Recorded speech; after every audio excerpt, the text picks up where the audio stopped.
Hello, everyone, and welcome to Old World. We are live again with another 2025 Old World Network dual tournament match between Aran and Nizar. And joining me in the co-cast chair is Hello. our good friend Alcaris. Yeah, I went live already, buddy, so welcome on to the call. Thank you. Excited to see this game get underway. I Really know, I'm interesting. super excited. It's going to be a fun one. Really interesting map. It is an interesting map. I just started up, just started going over things, just introduced the players, introduced myself, introduced you. Let me post a link onto Discord. There we go. Yeah.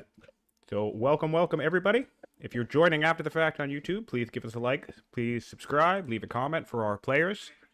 And I'm probably going to have an echo here. Let me pause that real quick. Yeah. So, Alcaris, how are you feeling?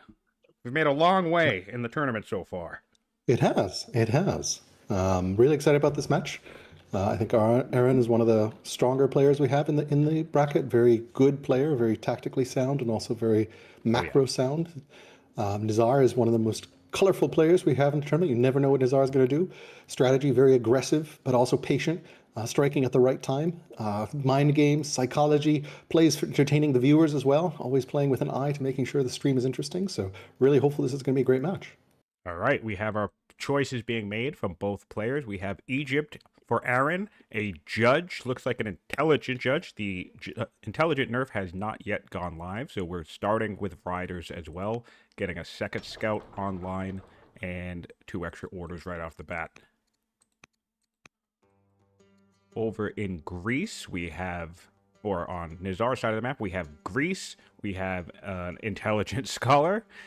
So 2 intelligent, naturally, and we have scholar versus judge, so this should be interesting. I suspect out of Egypt we will see something like a very swift 7-law timing attack. Lancers are devastating, and they can definitely cross the map in good time.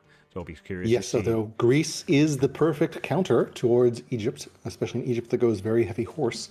Their unique unit will do some good work. Of course, as a ranged horse, it will only do work attacking, not defending. Yeah, it'll be interesting to see how it plays out. We have seen one Greece versus Egypt matchup, at least so far in this tournament. And Egypt managed to come out on top. The Lancer is devastating when it comes to having ranged attacks. But, you know, enough phalanxes or hoplites and phalangites, and, I mean, you still get that 20% boost. So, should be interesting to see. All right, so for the map, we have, let's do a site count here. We have 1, 2, 3, 4, 5, 6, 7, 8, 9. 9 on each side, so that's 18. And then 1, 2, 3 in the middle, so 21 sites total, it looks like. Yes, so about 10 or 11 per player. This is a dual inland sea, but actually quite a lot of sites for a dual inland sea. Yeah. Nizar and Yagma with the dual inland sea as well. I like the inland seas. They always create interesting map opportunities. This massive crab site here is going to be interesting, mostly because A, there's a shitload of growth. B, there's a single tile path point, and then it kind of reaches up the border. The seaboard is going to reach up and likely connect to this island. So this is going to be... Imagine if one of these players had gone traders. That growth site would have been insane. Yeah. What I would like to see from Egypt here, Aran, I think landowners in this crab spot would be great, mostly because you could also help continue and ensure that you can buy the coastal border, because I really think attacking into this southern flank would have to be, like, impossible once it gets set up. Yeah, already some interesting divergence here. Aran is going south. Nizar is going north. Yep. This may be pretty interesting here in terms of direction of play. Generally, I think especially in inland sea, there's usually going to be a shorter path and a longer path. Yep. The shorter path here is pretty mountainous, but whoever claims that central Numidian site, I'm just going to predict right now, is going to win the game. Entirely possible, because you'll certainly get that coastal movement. Again, that's why I think a landowner spot for Egypt on the crabs would be clutch, because you go around the borders, and then whatever you settle in the center here, you're going to have coastal movement directly from the capital. You know, you'll be able to go clean across with no issues. Yes, and especially if you can get that central island and ping pong around to the Dane, like there's a natural choke there, right? Yeah. East of the crabs or west of the crabs. And Aaron already sees that. right, and the other thing is too, it's like we talk about this a lot, how like the direction players go in can something as simple as that can define a game, right? So if Nizar doesn't kind of look at this southern one tile crossing point by that barbarian site as, and he just doesn't intuit that maybe it's passable, right? He could focus all of his expansion north, which could actually open up a possibility for Aran to even take this crab site. Yes, and then that's actually an even better choke, right? There's just a one tile choke and another tile. So that's still a defensible position, but it'll definitely be a very interesting game. Yeah. We also have an interesting tribe layout because we've got tiny Scythian community up at the north, the Numidians at the south. We actually have 4 tribes in this map. Is that correct? Yeah, Gauls in the northwest. Yeah. 5. Vandals all 5 are on the map. 6 Danes as well. Yeah, we've got all 6 tribes on this map. Wow, really? Yeah, there's Danes there as well. Just on Nizar, east of Nizar's cap. Man, imagine someone who picked Carthage. Wow, that's crazy. Oh, there you go. We have 1 Danish site and 1 Numidian site. Got it. Okay. Yeah, and 2 Vandal sites. Yeah. 2 Vandals. Yeah. I saw everybody else. I didn't see the Dane. Okay, that's interesting. Wow. Yeah. But that does mean that we won't have a mega tribe that raids everyone. Because I guess the Thracians in the north potentially are the biggest raid threat, because it's going to be very hard to clear them. They're so far away. And of course, the Vandals in the islands will be hard to clear as well. See what tech path here we were taking. Nizar took Div and is going for the free settler. And looks like Egypt is a couple turns behind Div thanks to not having his color. Yep. So I'm really like Aaron's scouting path is already good. He's cleared the southern site. I presume he's going to go. He did rider cap already, so that means he does have double scout, although he hasn't been able to move the second scout too much. Presume this is going to be a landowner site down here. Yes, and we have a question in the chat asking about the rulers again. We have both players are intelligent, and we have a scholar versus a judge. Rider settler as the Egyptian capital, and it looks like we have sages for. It looks like Nizar also went with the younger ruler, starting at 16, where Aran kept at 18. Interestingly, Aran already has 3 strengths: intelligent, strict, Highlander, magic practitioner, pretty gnarly character already, and Nizar just has intelligent. And Aran is already blessed as well. Oh, no, not blessed, sorry. The champ coming down second, makes sense. Gonna get another warrior out right away, help clearing. The champ is to the north. The champ is to the north, which, again, if we expect combat in the south, go ahead, sorry. Yeah. And the free tech that Sage has got was husbandry. Oh, yes. Which is a okay draw. Like husband will not smirk at husbandry. And we actually, sages from Aran. Sages from Aran, and we got Polis, it looks like. Cool. That opens up forestry pretty early, which isn't too bad. Polis is something I might usually consider a dud, but it's always nice to have a quick path to forestry, I suppose. And then so that gives us, we're going to keep clearing forward. This tactician's going to make that a little possible, which is nice. And really, what are our options here? We have sages or clerics. Sorry, landowners or clerics? I'm feeling landowners. I know clerics is that law timing, so maybe, I don't know. That's hard to say, actually, now that I think if he's really gunning for that 7 law timing, then maybe you have to bring in clerics, right? I mean, that crab site is perfectly fine as a cleric site as well. Like, growth is great for clerics. And you generally don't necessarily want crab specialists anyway. I think it's totally... Well, let's see. Totally fine to go clerics here, especially if that's his strategy with the judge. I would expect it would be. Yeah. Like judge to me equals some sort of law timing attack. Yeah. It would be a shame to lose that border grabbing. But you know what? It's probably not an issue. And here's why. Already. Aran is one of the players in this tournament so far that he consistently uses colonies in his match, opting not to. Like, he stays out of serfdom for quite some time. And really flexes colonies to good effect. Nizar picked up free settler and is now going trapping, leaving stone boost. Aran is getting aristocracy. Interestingly, he's already holding court with his ruler and did get some civics there. So We have we're our going to see first some civics income ambition here. in Go ahead. Greece. 6 technologies or... actually, both 6 technologies. That's probably going to be pretty easy to get, so I would not be surprised if we actually pick this. Aran went for 5 military units, rider ambition there. He's getting a settler and opening worker first at his sage's site. So presume not expecting early aggression. A little bit unfortunate. I don't know where that other... Oh, the scout went across the map. All right, so Aran already has a very key piece of information here. He knows, or at least will certainly soon discover, if he just takes a few steps to the left here, he will know that Nizar went north. And he can really choose to press an advantage in the south. Yes, settling fast west in the south will be very powerful, because if he can lock in, especially take that, I mean, it's still going to be hard to attack because Pella has some nice southern sites. Interesting, Nizar is getting a second scout here, equalizing with the Rider Nation. So he's... Oh, cool. I like that. Yeah, interesting to see. So he built the first 2 settlers and then went scout. Or no, I think he's using the free settler as a... Yeah.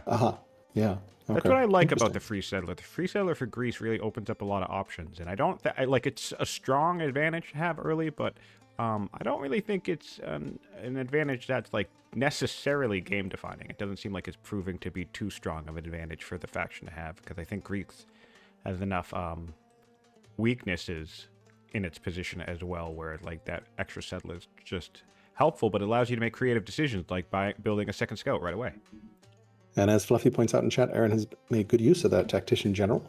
He had it in the forest next to that barb camp, and that helped him really clear that melee barb quickly, and it looks like he should be able to clear the Barbarian site, I think, in time, potentially. Not entirely sure here. Yes, he should. He had 4 turns, and he's doing 5 damage per turn. I think he's got enough time. Okay, so he'll just in time, which is impressive. Always tough to clear 2 sites with one.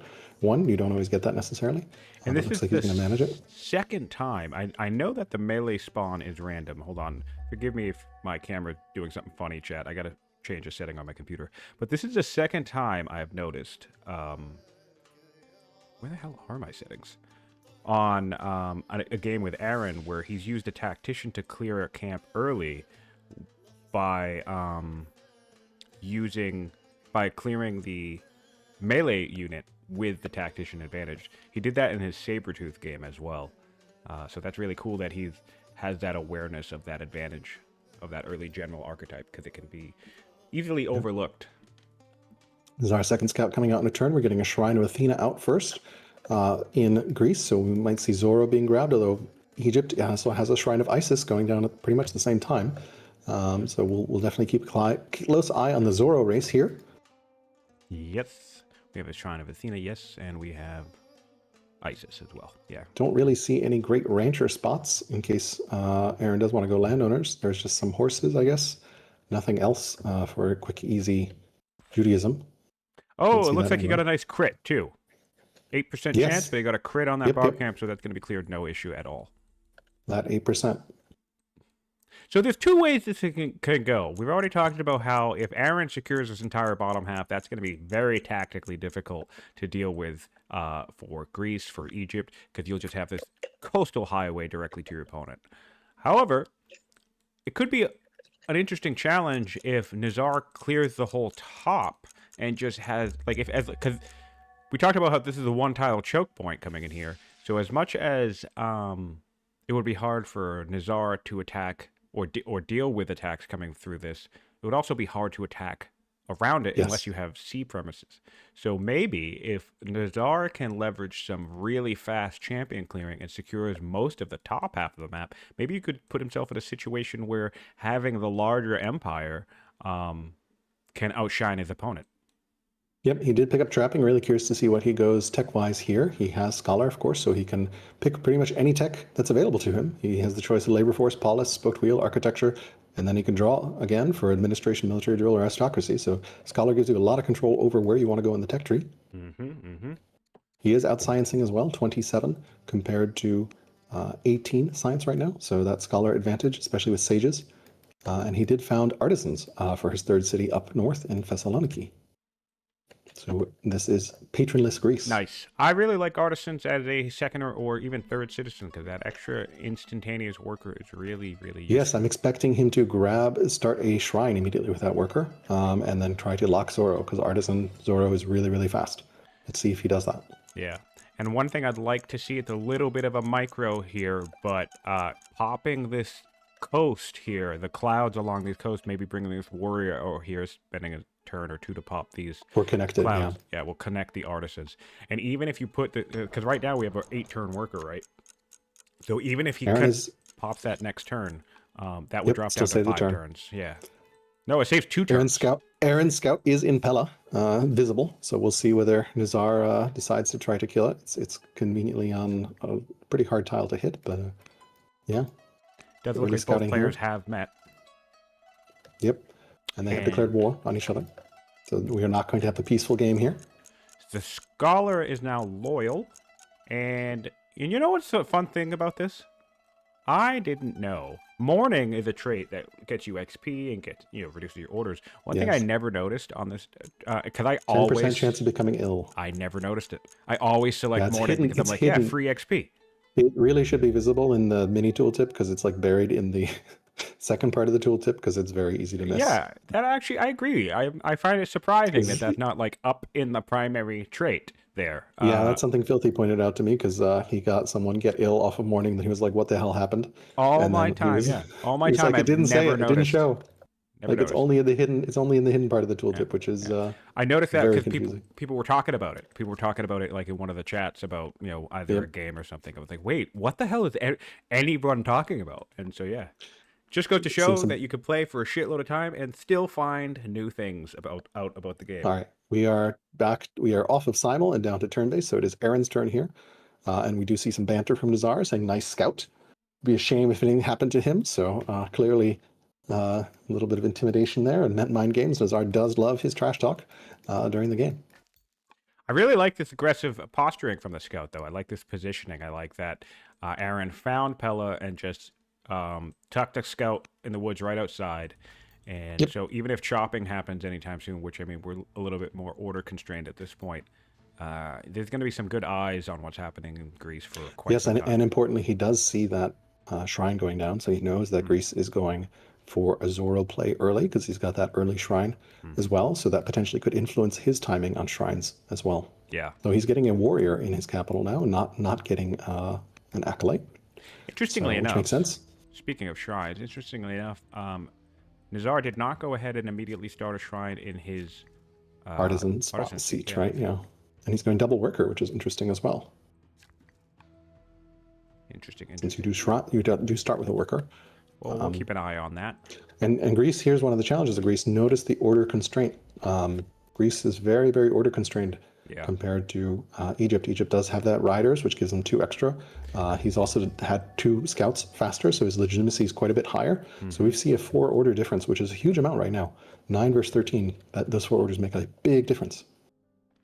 So I suspect with the labor force grab here and the scholar leader, I suspect that Nizar is going to go straight for navigation, both for the map because controlling the sea could prove crucial, and of course solves that order deficit. You need orders badly, especially as Greece, Babylon particularly, so painful.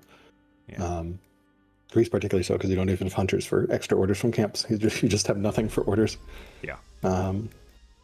Which is, again, talking about the weaknesses is another thing I like. I think starting drama, getting access to a very early settler is cool and strong. But again, Greece is one of the few nations in the entire game that literally has next to no latent order boost outside of the King Shrine, which, I mean you got to build a wonder for it. That's a very expensive order.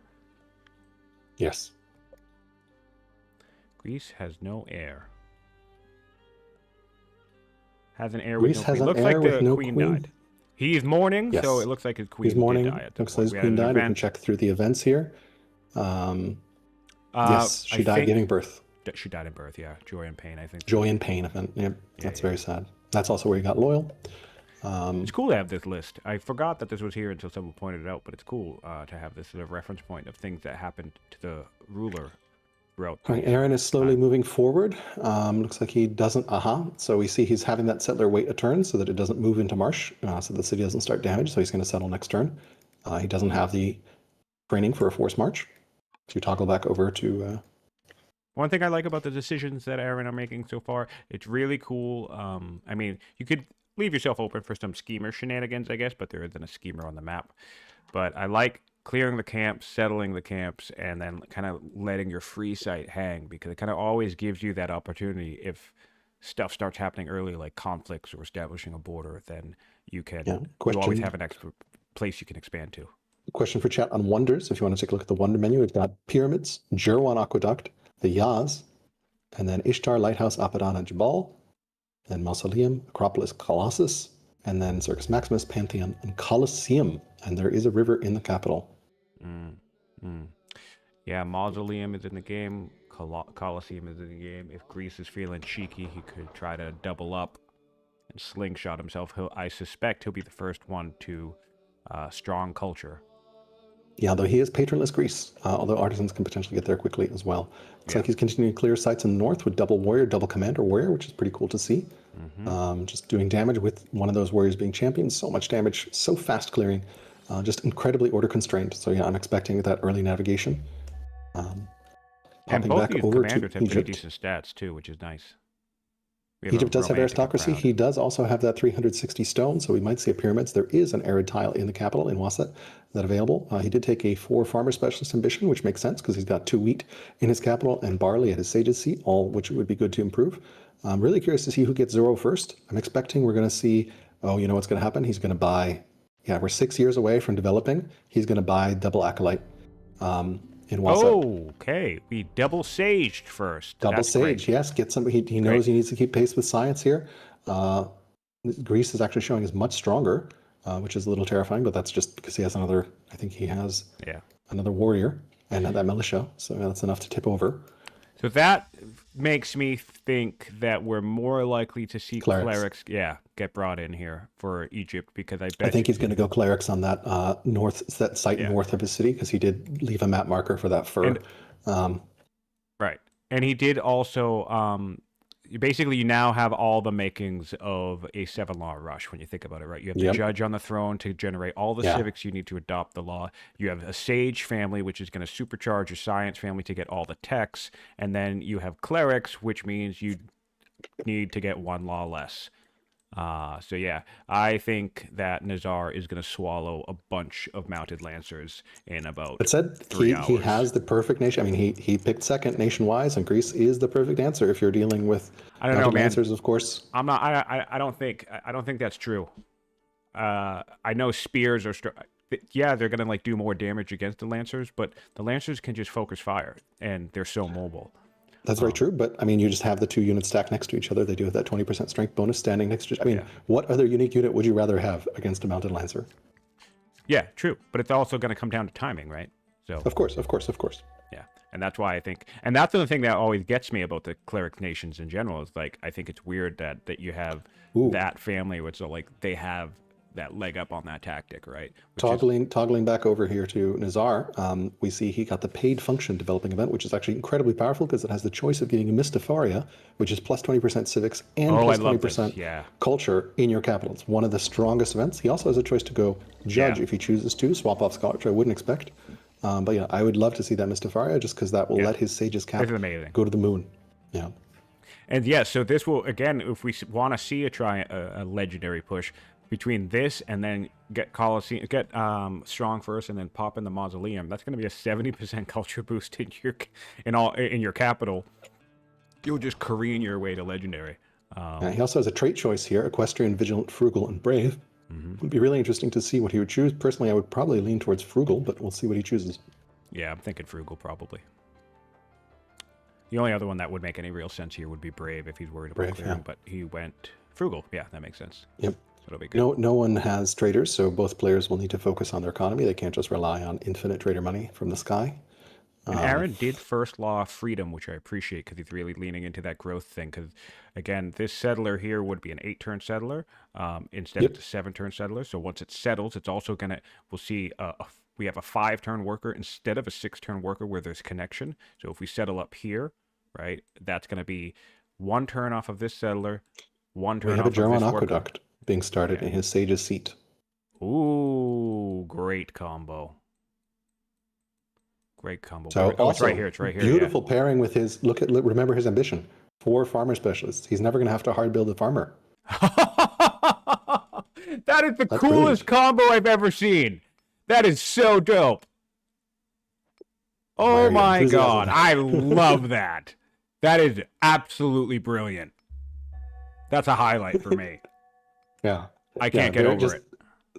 Just very, very clever play there in terms of just that like, is I got so this ambition. amazing. I don't have landowners. I'm not planning to go landowners, so I don't want to deal with slow rural specialists. But Jerwan gets me that. Also, and just in general, like who wants to spend the time of building 4 farmers unless you have a shitload of wheat around, which we do have 2 in the north, but like then, I mean, I guess you'd do 1 on this one, but still, I don't that's know what your just 4th spot fucking would be. awesome. Yeah, That's this amazing. is really clever.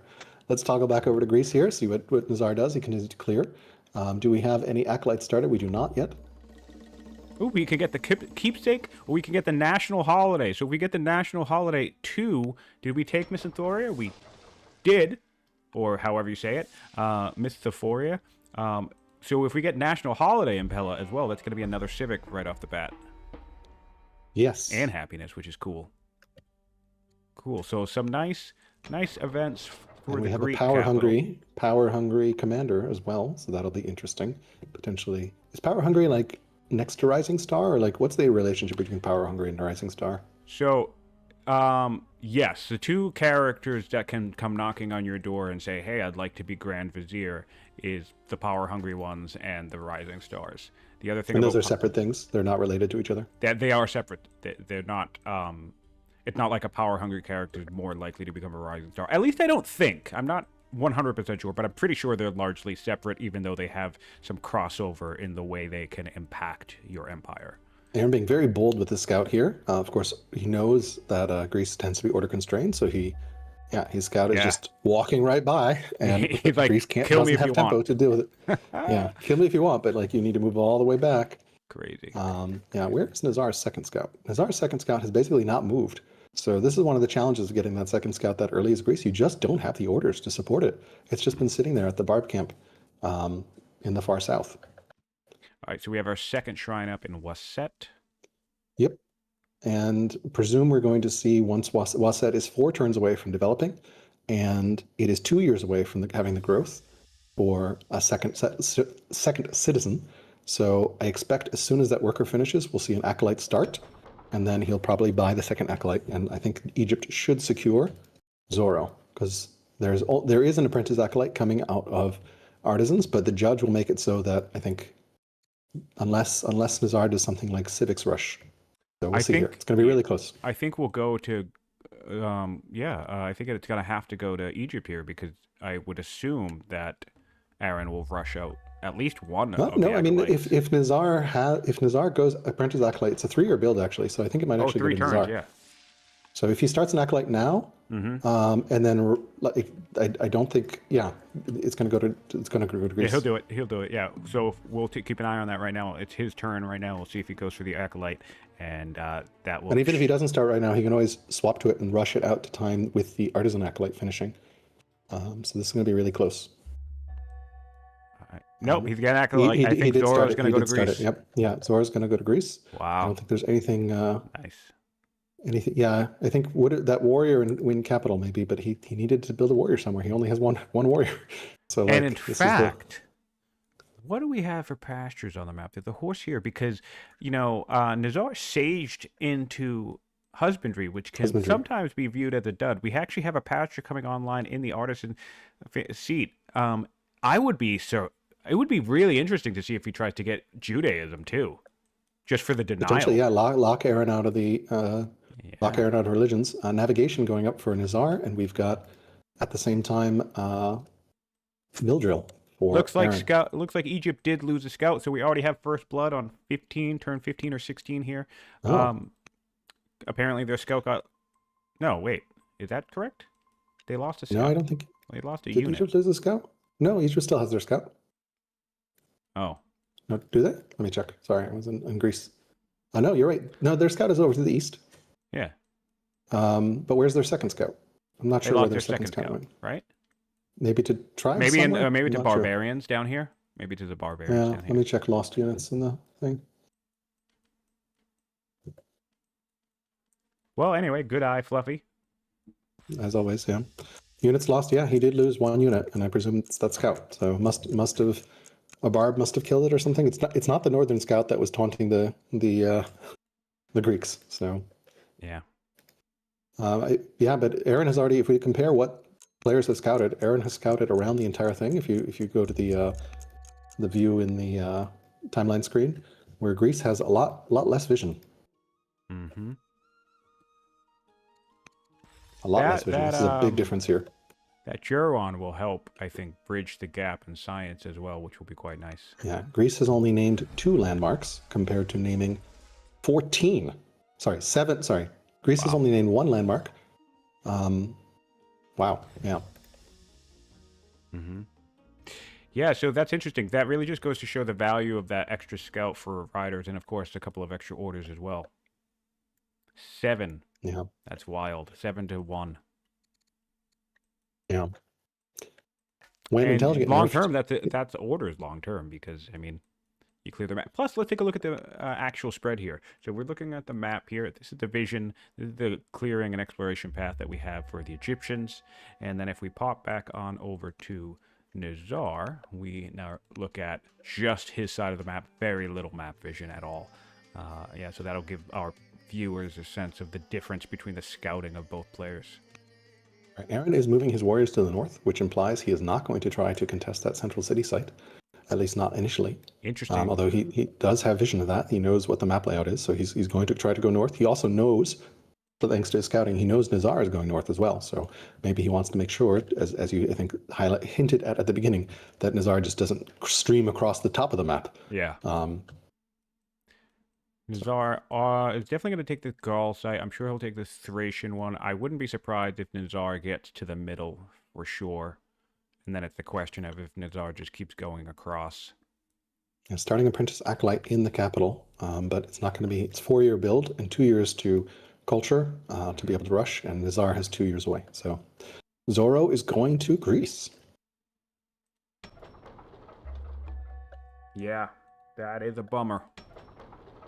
We won't All right, Nizar continuing to clear, still very, very order constrained, 3 years away from navigation, which will help quite a bit. He did go for navigation first, though, so in 3 turns he will have yes. a nice order boost, which will be great.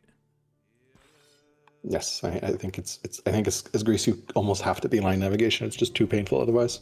Yeah. He's going Sages as his 4th city here, so getting some extra science. So we're up to 39 science for Nizar compared to just 22 for Egypt. So we do have a bit of a science gap opening up. The aggregate science right now, checking stat-wise, it's about 130 point lead for Greece. So pretty big. He is showing as still competent, so within the range there, but that's it's like a tier 2 tech. Yeah. He will have the civics to adopt that law too, which is nice. We have an event. We have a developing culture event in the artisan seat. We can get elephants there if we want, but we don't have the orders for it. We can get fur, or we can get pigs. So if he gets another pigs, that could really open up a path to Judaism if he wants it. Could, yes. He went for the fur, though. You're really curious. He went for the fur. He did go for the fur? Yes, we had the place fur in the Thessaloniki event. Oh, okay. To figure out where he wants to put it. Yeah, gotcha. Interesting. Well, that's certainly culture. That's always good. Yes, and that artisan's seat is now actually going to be too strong faster, I think. And what's interesting, too, if we look at the layout here, I'm going to pop back over to Greece real quick. If we look at the layout of these camps, if you put a camp on this fur, and this elephant, all of the lumber mills that you could put in here are going to get a 20% boost from their adjacent. Yes. In fact, these 2 lumbers, it will be a 40% boost. That's actually a nice positioning. That's really nice positioning of that fur. That's a really hidden bonus, or not hidden, but like it's easy to miss, that camps boost lumber mills. So if there aren't too many river forests on a map, it can be really helpful. Speaking of lumber, think about camps. We have the Egyptians going for forestry early.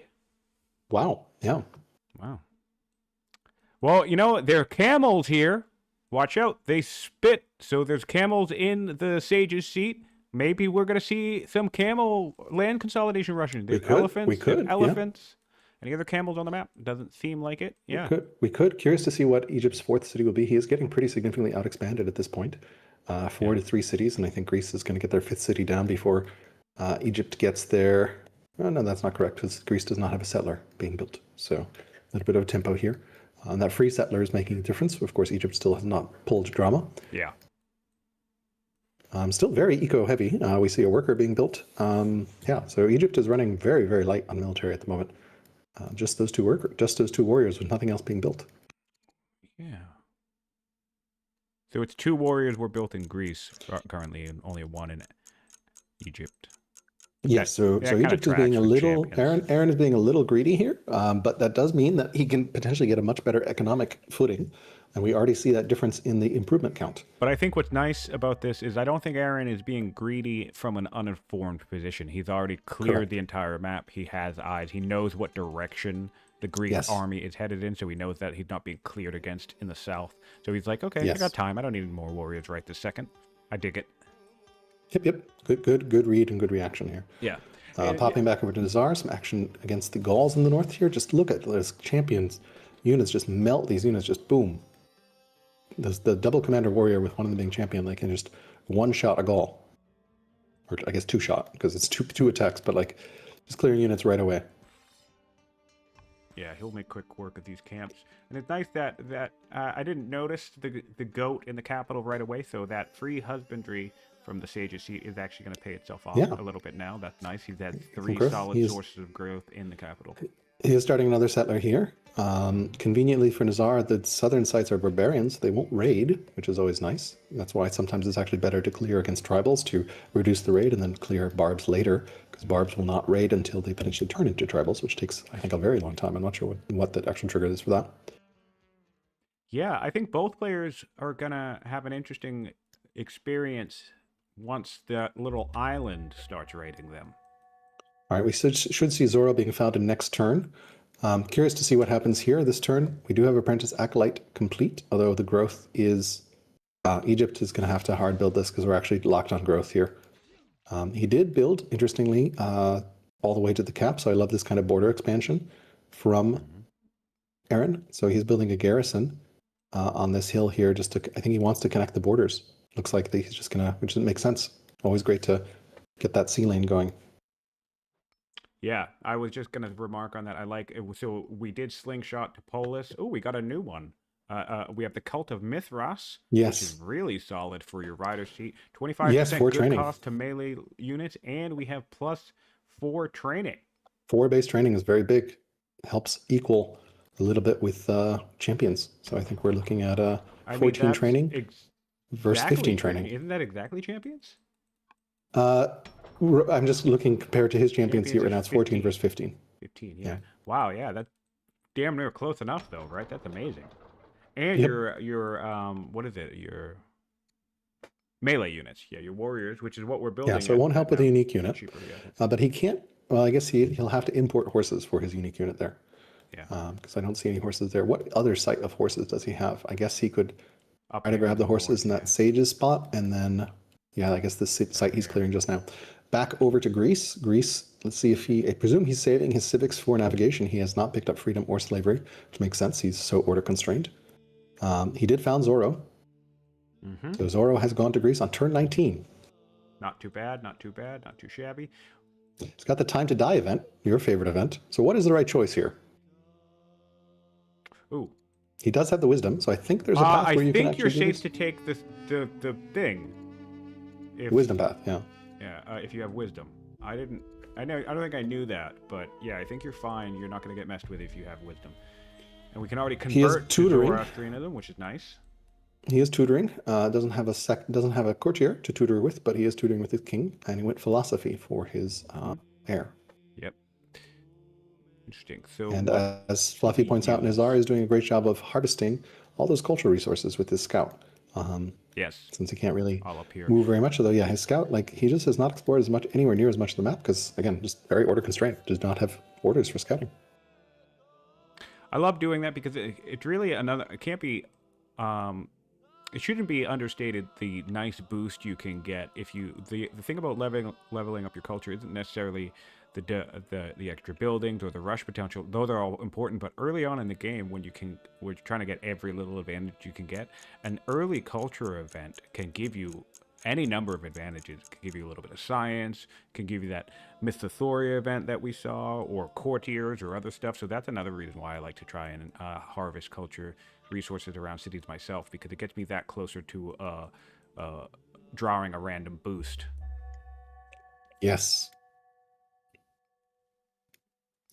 Looks like we've got the tribal invasion event for Egypt from the Thracians, so he could refuse to give up the hostage and then potentially get there. Right. He also has, wow, I would love to see him marry this courtier that he just pulled in. He doesn't have the civics for it right now, and he is continuing to hoard court, but he just pulled in a 7. Oh, he is marrying. Okay, amazing, yes.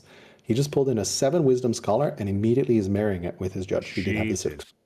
Wow. So that is going to be, he might actually pass Nizar in science, I think, with that. Yeah, 44. And I think once that courtier becomes a consort, that will be 5.6. So that if he influences, that will be, he'll pass. Yeah. Yeah, that is so brilliantly efficient. I love that you get the 7 wisdom coder and just immediate, just instantaneous. Instant marriage, yeah. Be my wife.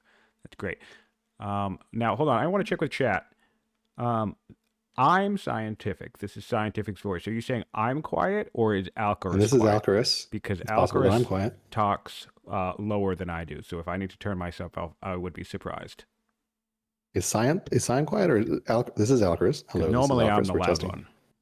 I'll also move my mic closer in case that helps. Yeah, I can move my mic closer as well. Thank you for the audio check.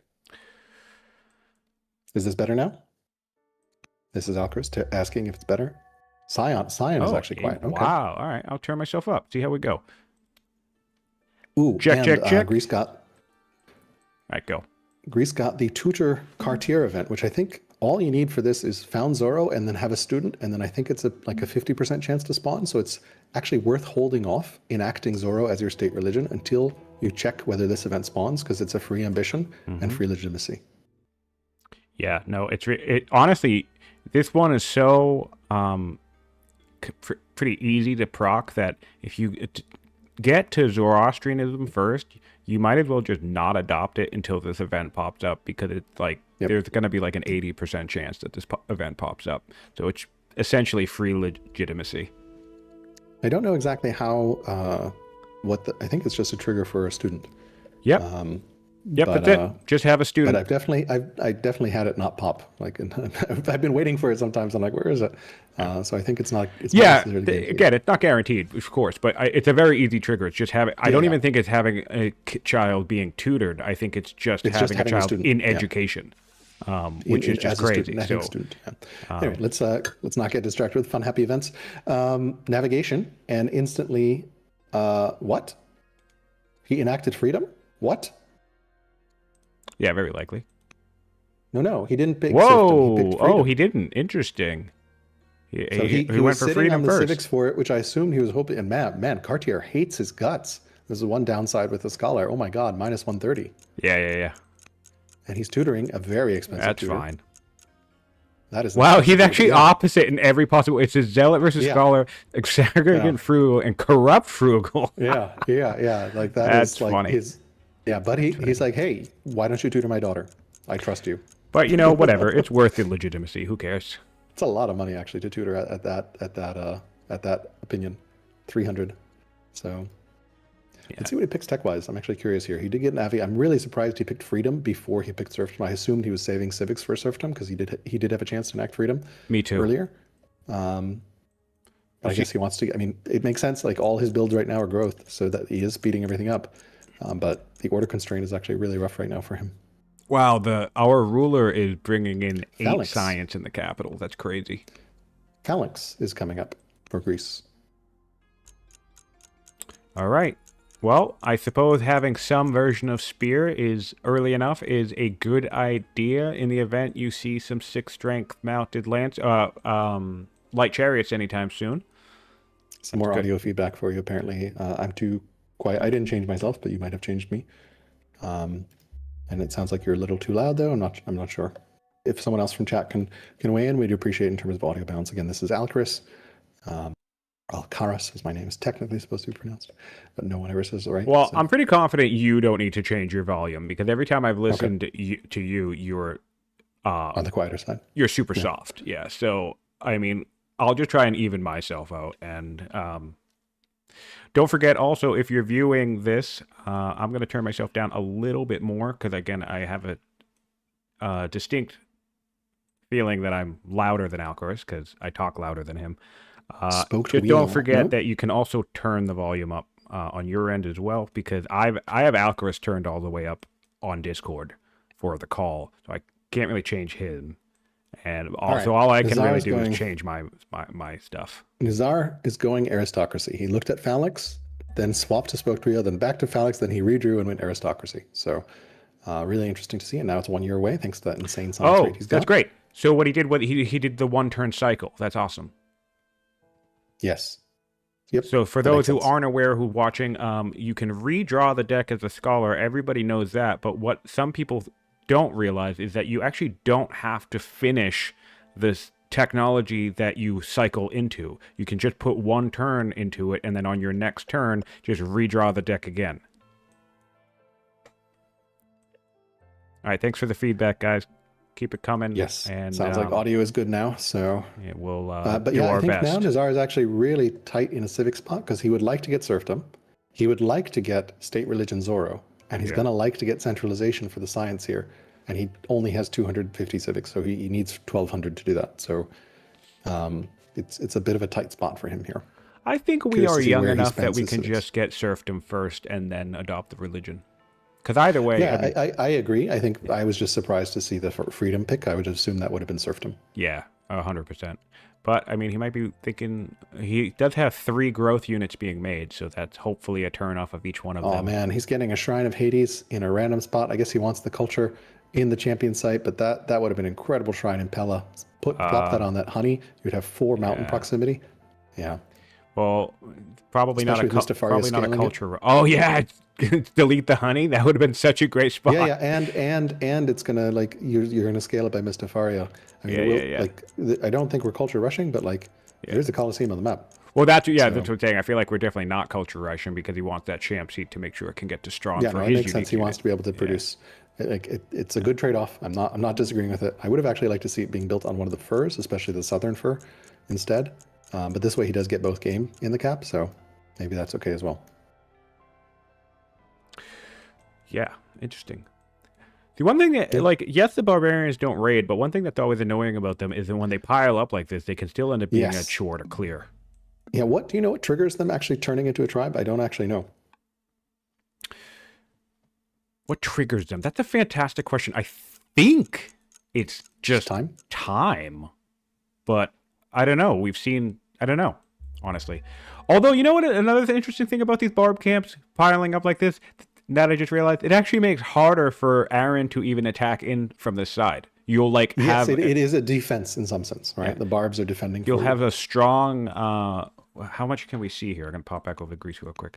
You have a strong warning sign. Yeah, you can see the camp. You'll know when Aran's coming by leaving this vacant. Yep. That's interesting. That's an interesting advantage. Yeah, that Greek scout has just been sitting there.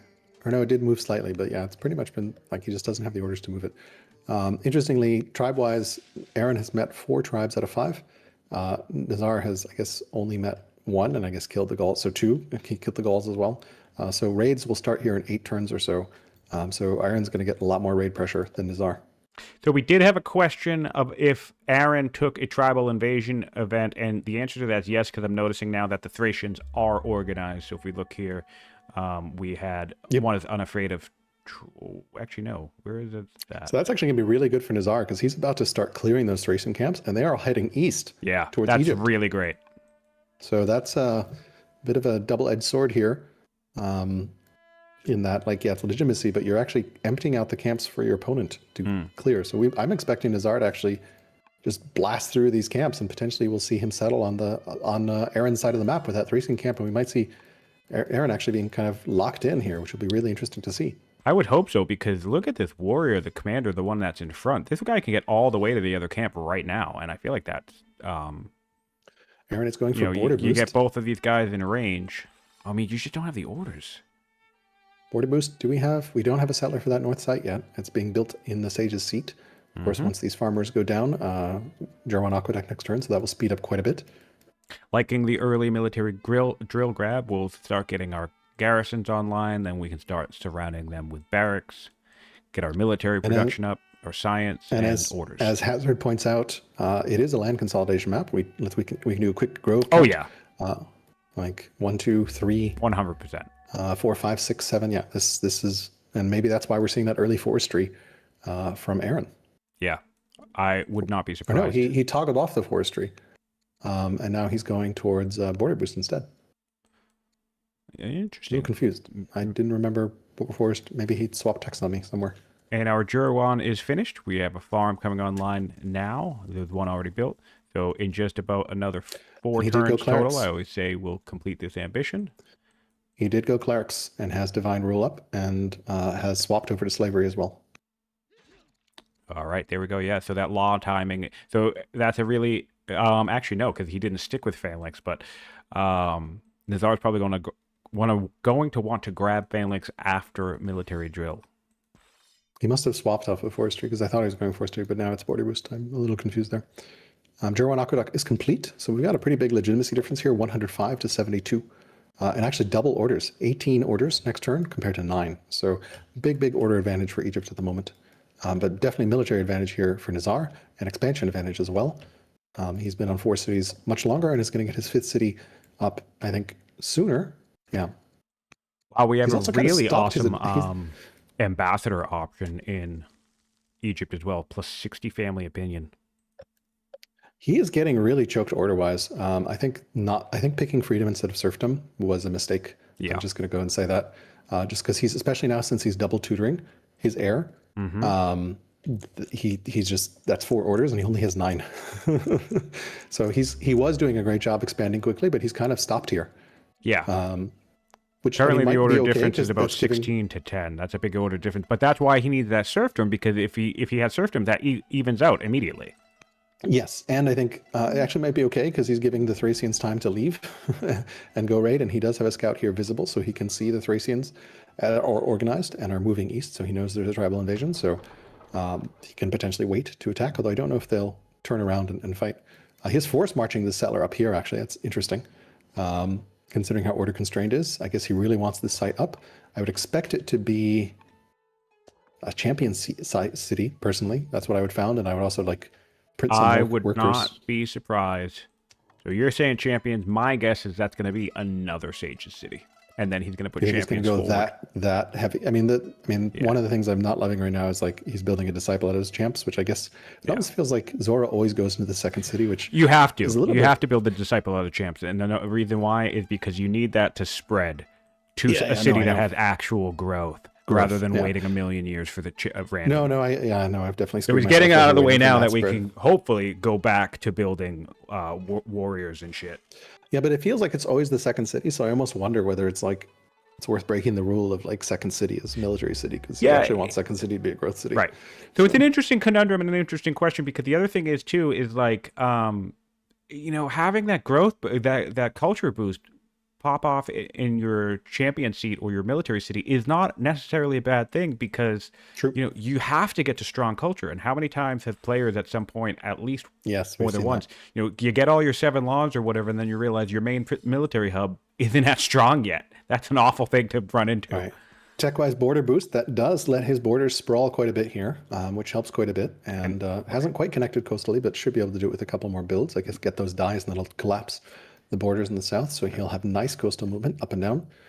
He is going back to forestry, so it looks like he did put some points into forestry and then swapped. I think it was buying time for the border boost. That's what it was. Love that. That's some micro there for those following in the chat or watching online.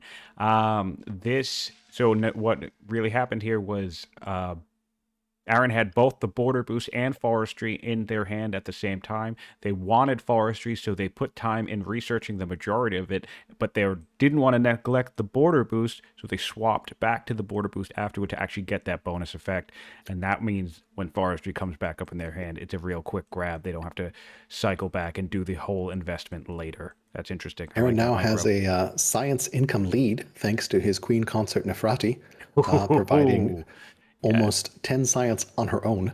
So So he's at 49 science. Nizar still has the overall aggregate lead, but the graph line has is in Egypt's favor for the first time. yeah, so if we compare this wife for the Egyptians is 8.9 science. Then if we hop back over to Greece for a second and look at the um, science coming from the leader in the capital as governor, it's 8.2 science. So the wife is bringing in more science than the leader as a governor, at least in terms of city science, not overall global science. That's funny. That's really cool. Very strong wife. He is tutoring quite a bit on that heir, so his heir is going to be pretty stacked in terms of just abilities here. He's getting border boost as well on Greece, or no, he's toggling. He's picking border boost, unpicking it. Presume he's going to get border boost here. It'll probably help a lot. He was probably just checking. Yeah. The die is cast, that event. He's 120 science here. Wow, so this is actually, great. Okay, so yeah, it pays off. This is 3 turns of science, but this is a little awkward because I think he wants that shrine in the champ seat to finish. Yes. Yes. But so what could then you it do? would have Oh, you chained the can't do border anything. boost. You'd have to. The only way to save the border boost now would be to dump it into coinage, and you definitely don't want to do that. Or to like take her as a courtier and not take the science, but I think taking Oh, the I guess science you is could the do. right Well, play. Olympias? She's She for is science. For wisdom, yeah, maybe. For wisdom.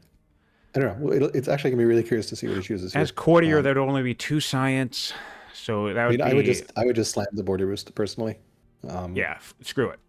Screw it. Like, Yeah, there it goes. He did. Yes. All right, let's see what he picks Although here he next. could make a different interesting choice. He could cancel this shrine now if he wanted to. He could have, yeah. And then, but I mean, it's fine, right? Yeah, So it's fine. All right, well, that's going to bring his connected status back up to the artisan seat, which is nice. And yeah, he's got a nice he visual. cycled again. What is he looking for? He's going admin, so not sure. Looks like he's trying to get up to civics boost because he knows how civics constrained he is. And he also sees his opponent is on 3 laws. Well, and 4 laws. 4 laws. Yeah, because, like, rhetoric will Yes. be his 4th law. So Yeah. Well, I mean, civics is the big constraint right now. So yeah. So that'll be interesting. He'll get sovereignty, which is 5, and then he just has to get monasticism. And the thing I like about Greece, too, with the drama start, that opens up architecture at the 7th law with a relatively painless path. yes, and we have some good bath sites in the capital, and elder doctors are really, really good. I think I actually started going architecture for science instead of scholarship just because it's much more accessible. Yes. Yeah, and I agree. Moving the shrine would have been nice, but like, perfect is the enemy of the good, and like, screw it. The shrine's going to be done in 1 turn. We're not going to cancel the shrine and waste more time, especially given how order constrained we are. You might as well keep it, yeah. Meanwhile, over here in Egypt, we are building a shrine on the coast in Pi Ramses. Love this shrine positioning here. Great boost culture-wise, and also going to connect those borders once that shrine finishes. We're also again got our farmer specialists, our farms up in Sage's seat. So yeah, that's also driving some of the science. We're getting 6 science out of the Sage's seat, and that's going to go up as soon as these 2 farms finish as well, probably around 10 science.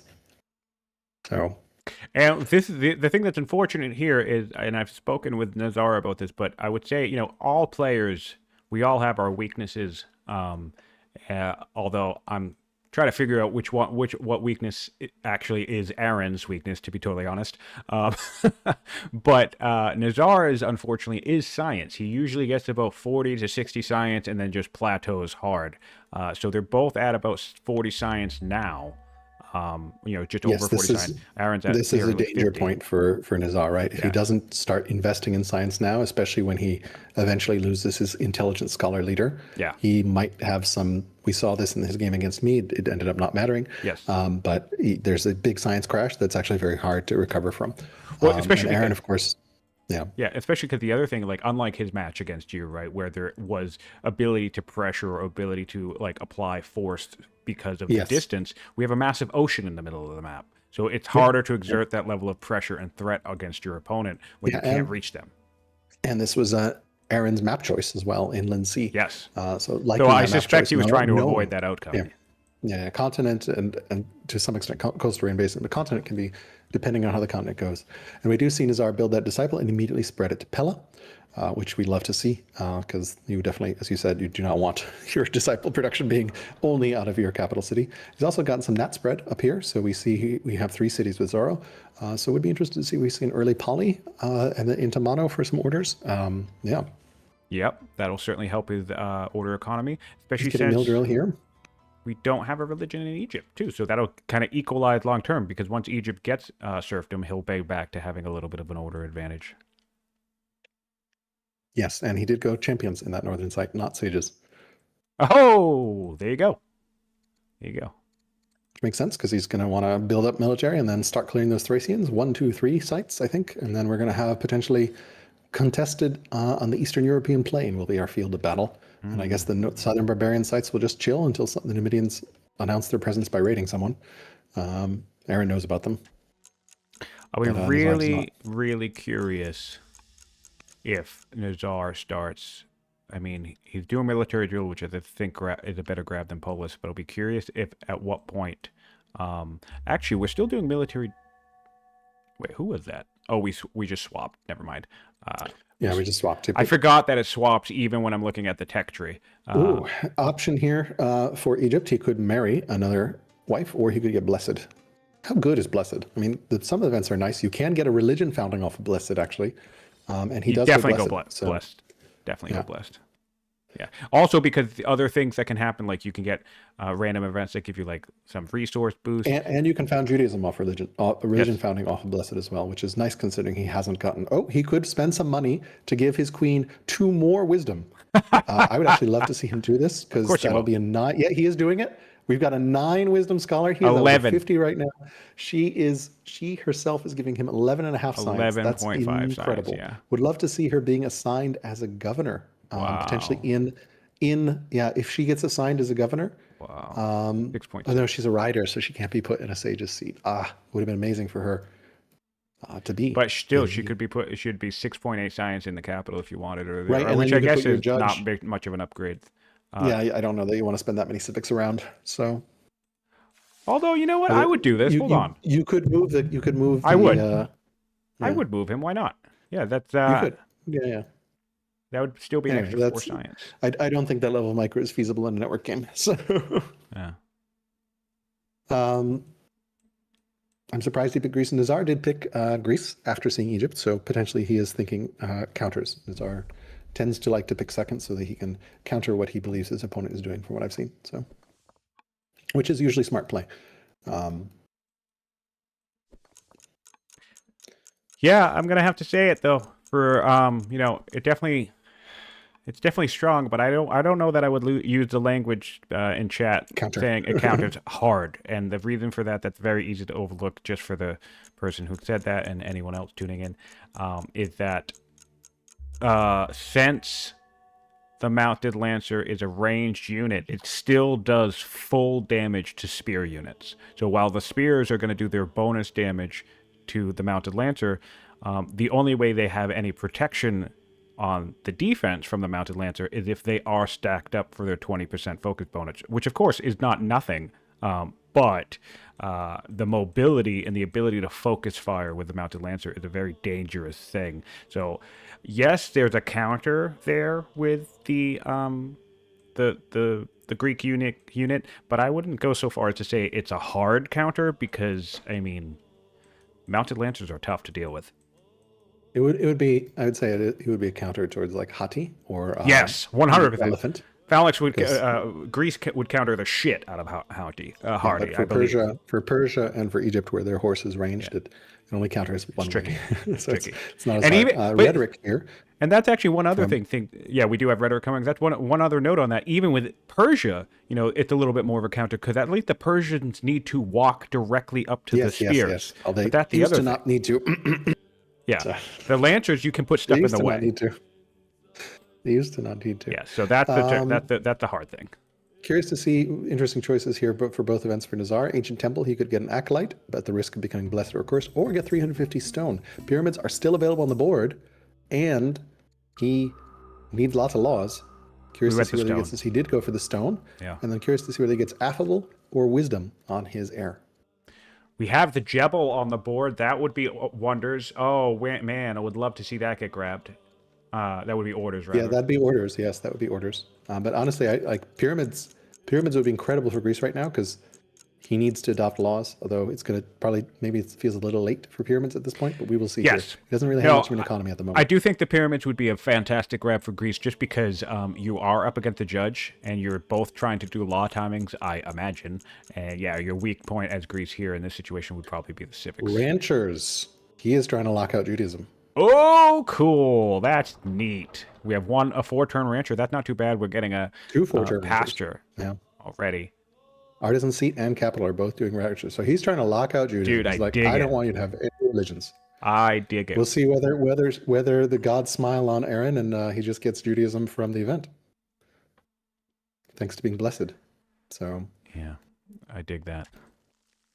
Oh, and we have the pyramids going down for Egypt. Egypt is grabbing the pyramids. Okay, that is 2 wonders. 2 wonders for Egypt. So definitely some greedy better. play. It definitely feels like a better eco right now for Aran. Yeah, 12 improvements to 10, but like, no one's built any quarries. Interesting.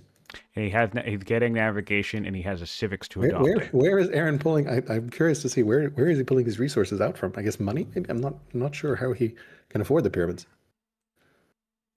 Baby's just stockpiling Slavery is what's powering his thing. He has slavery up, and Greece does not. That's a big difference. Sales he did swap to potentially. slavery. Oh, it looks like he sold 4 orders for 40 gold last turn, so he didn't spend all of the orders last turn. Not that I'm saying that's where the resources came from. No. But he swapped to slavery a couple turns ago, and that has helped his eco as well because he doesn't have a quarry down, but he's getting plus 12 stone. Yeah. He's continuing clear in the north here.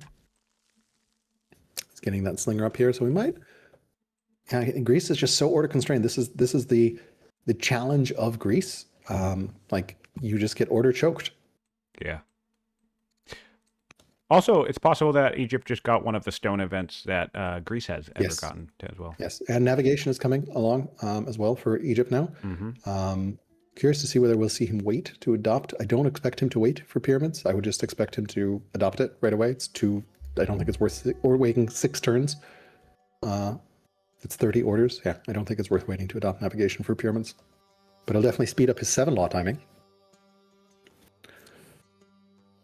All right, Greece has has civics now. He has the choice of tactician or zealot on his leader, and he went affable instead of wisdom, which to me feels like he wanted her to be a governor. Obviously we're going to go zealot here. 100%. Yeah, with an early religion, I think zealot is the correct call, yeah. Yeah. I mean, it's hands down, in my opinion, the best wartime general, and so you're going to need that in the second half.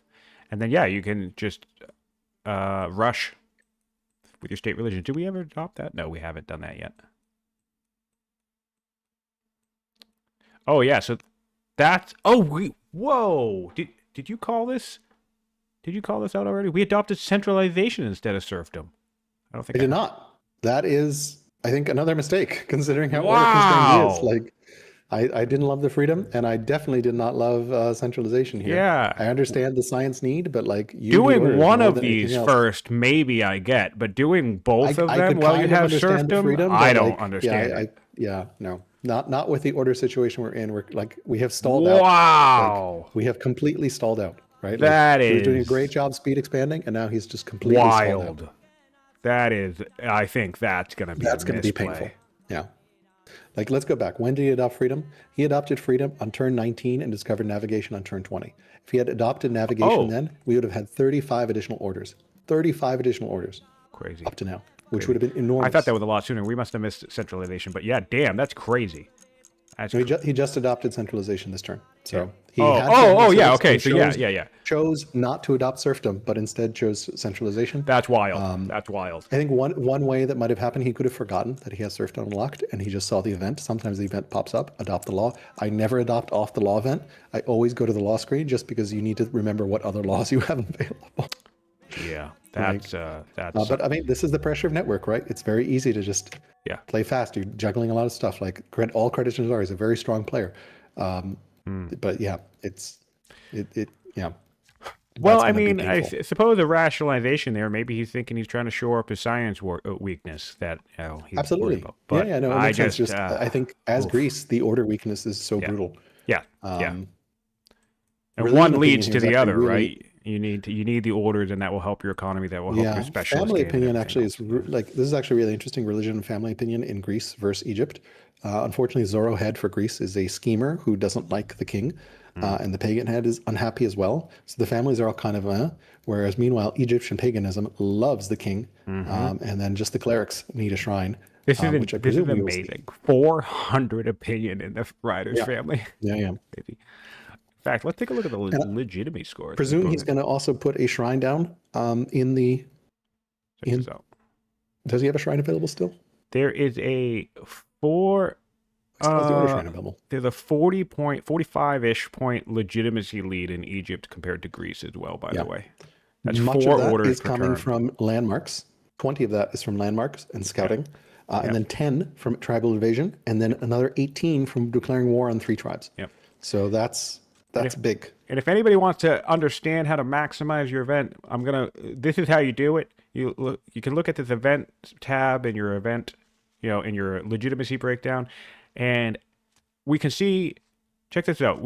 This refused to change my law thing. This came from some type of an event where somebody was saying, "Hey, change a law," and whether it was an opinion hit or a rebel, we didn't see rebels, so it wasn't rebels, but whatever it was, Aran said no, and he took the legitimacy hit, or whatever he took the whatever penalty came with this, and this is something that if you focus on your events and you always take the legitimacy options, this adds up super quick. And of course, exploration and stuff like that. But unafraid of a tribal invasion is another great example. Sometimes this can be risky, but I mean, it's hard to pass up an entire order per turn.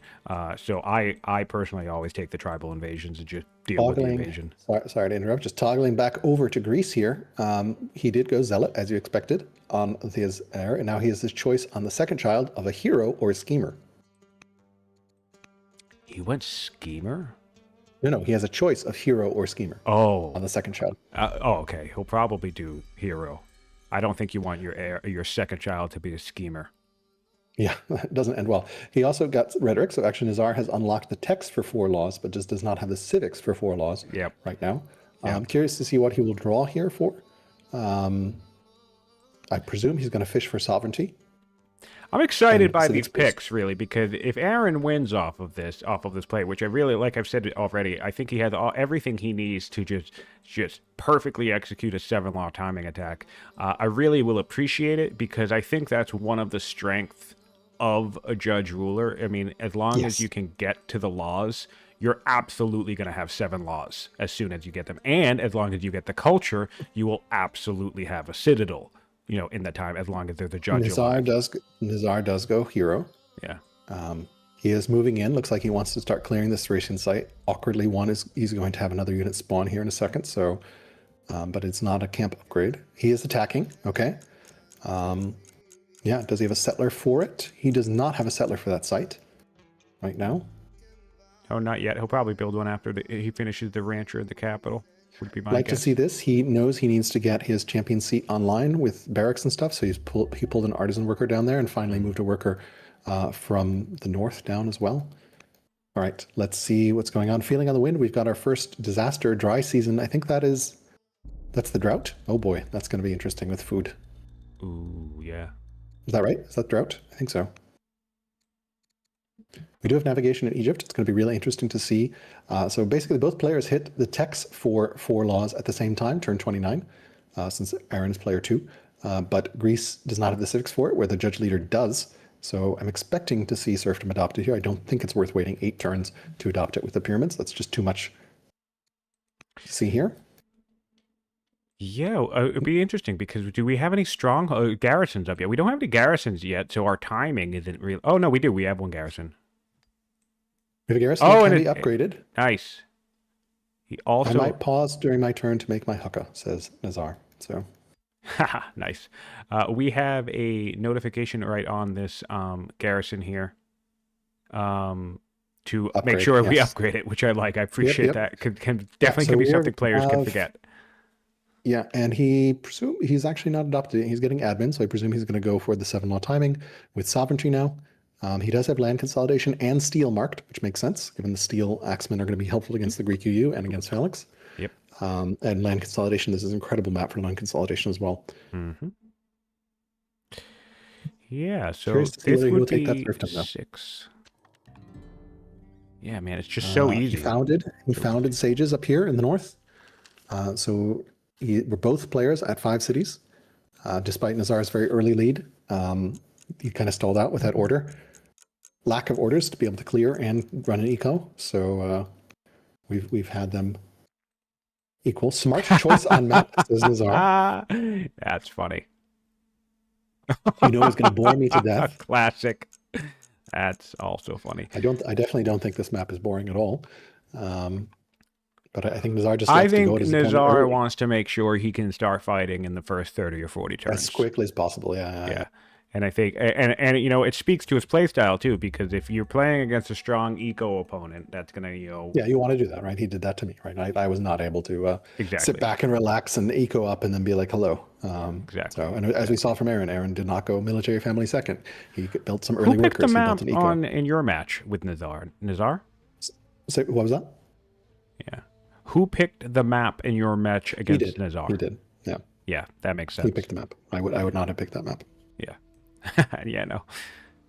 That's funny. My map preference would have been tiny, ultra wide, continent, or something like that, like as far away as possible. Yeah, on that note, I was surprised to see you suggest in the tournament discussion to eliminate tiny altogether, because I assumed players of your playstyle would prefer tiny it. For continent. I think I would keep tiny for continent. I would disallow it for like some of the land maps, like coastal rain basin. Tiny ultra wide is just too damn big for this.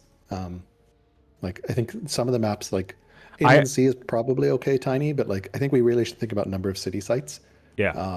And like use that as a guide. Like somewhere around 20. 6 to I think 20 is 6 to fine. 10 city sites per player, I think is optimal. Yeah, Once you get up to like 15 per player, it's just too much. Yeah, I think 20 is around 20 is Yeah, on 20 the map total is is solid. good. Like 15 to 20 total, I think is the sweet spot. And we should just look through the maps and figure out like what sizes are 15 or 20 and say anything that's 15 or 20 is good.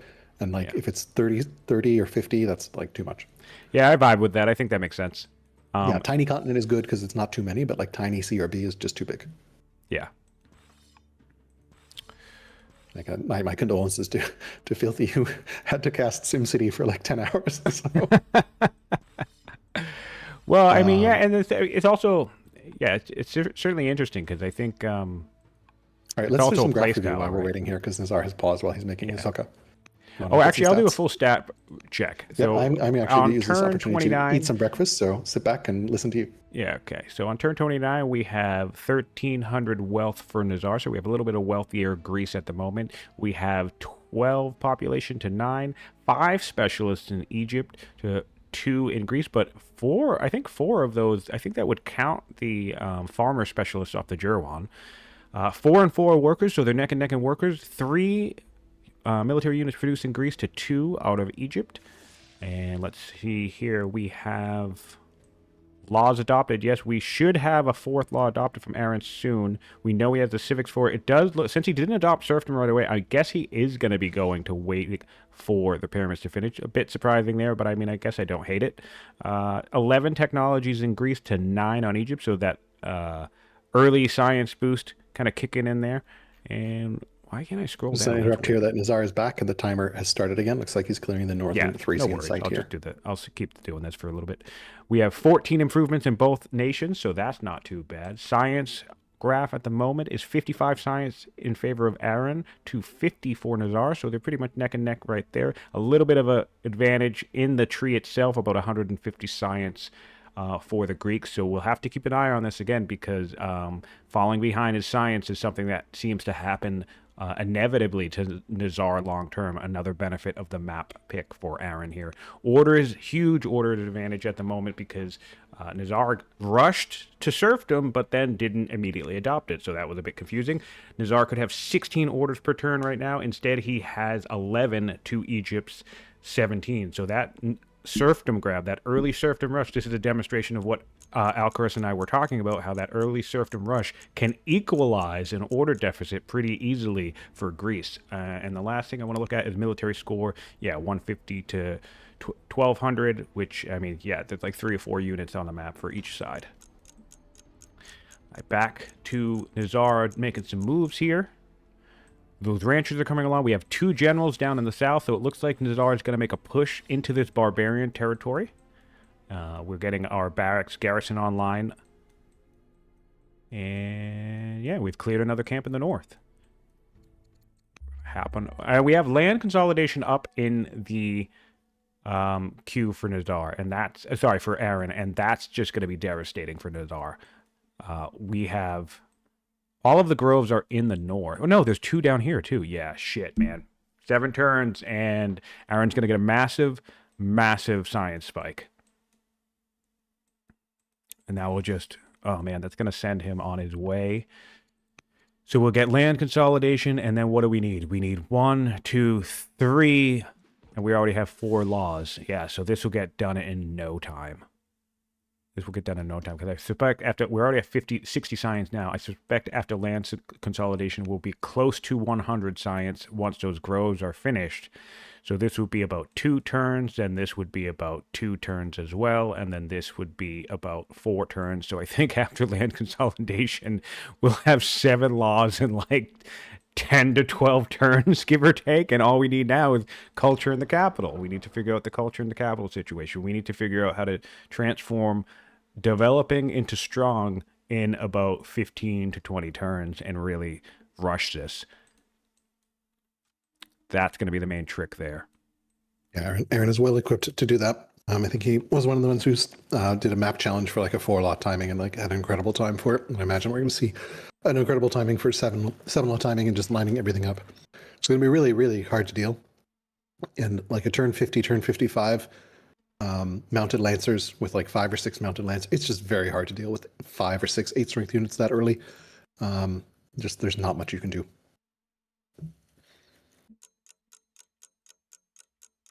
TDRPZ. I could get behind that. I understand that as a viewer, the builder games could be, maybe boring or whatever. I think it also is the depending of a concept of like, what is the the goal. I think some decisions that we make about the tournament, both when it comes into rules, map setup, whatever, like what's the goal of the tournament? It's like, or what's the goal of playing the multiplayer? It's like, yeah, we're all competing, but to what end? It's basically city building, right? Empire building, development, things like that. And also even like the question of how much randomness is too much randomness, right? Because I would say adapting to unforeseen circumstances is a crucial part of being quote unquote good at Old World, right? Having that situation where you groomed a perfectly good heir and they're coming online and then wait, what? They're ill at 25? It's like, okay, that sucks and that's random and it can be game defining, but also how do you adapt to that situation? How do you change? Do you have a backup? Do you have a backup plan? Do you know what to do if you don't get the zealot that you were planning on getting and instead you end up with a commander, stuff like that. So it's very interesting tech choice here from Nizar. Steel. Steel. I would not have expected steel over sovereignty. That. I hate over that. sovereignty, given like civics boost. Like he's so constrained on civics. Like I hate this. I don't understand steel as well. I don't expect Egypt is going to be building spears. So what is steel for here?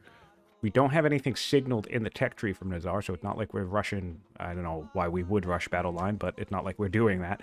Maybe he's thinking he wants his free ship that came in clutch that last inland sea battle he fought. But yeah, I think sovereignty would be the play here.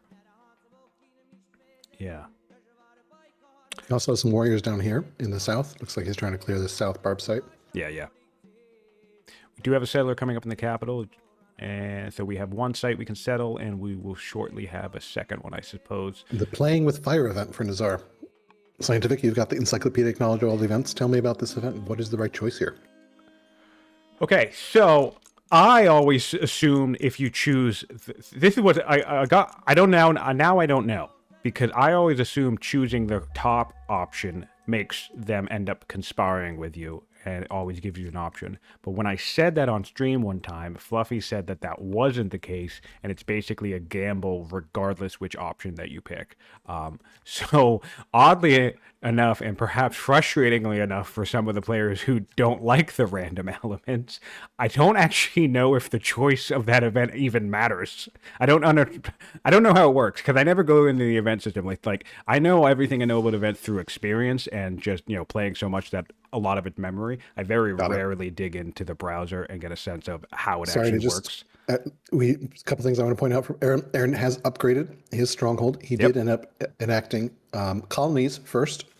So he went Yeah, colonies first. classic Aaron So play I here. presume He's he's going to going to go buy stuff up colonies. He's and going then to flex it. eventually go serfdom. Love to see that, especially since he's pretty comfortable at orders. Yeah, he's He fine did on get orders, a so he doesn't need free. it. He did get a free warrior from clearing the northern site, which is actually going to be super helpful for him. And then lastly, he's got a vandal raid coming in.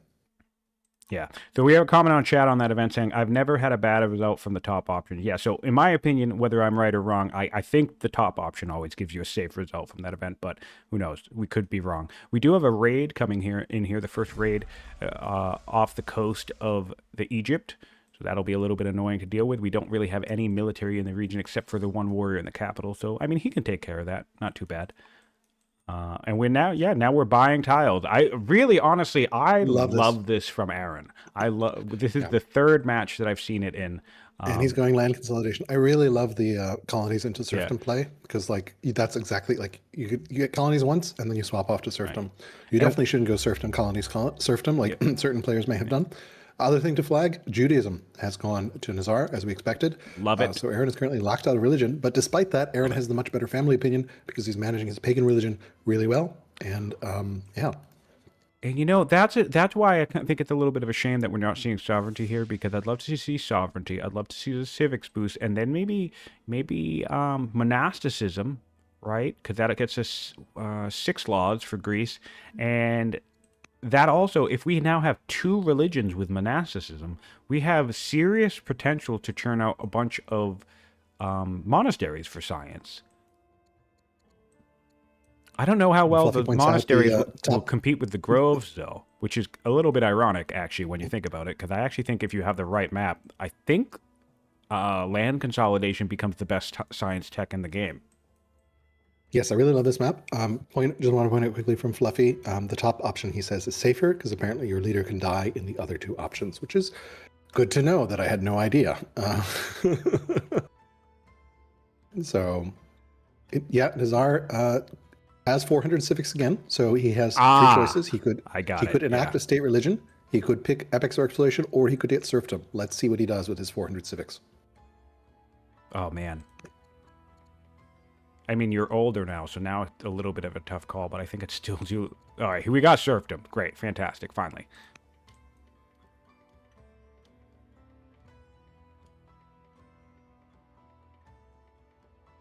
It looks like our players are going to collide. He does have good vision. This is something I want to call out. Nizar does a particularly good job, as does Aaron. Both players have scouts next to their opponent's armies. Yes, they do.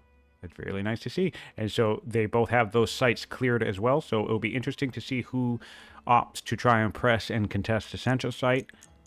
No one really. Did anyone have a settler coming up to their current spot? No, but we have our first light chariots coming in online already. So this is danger.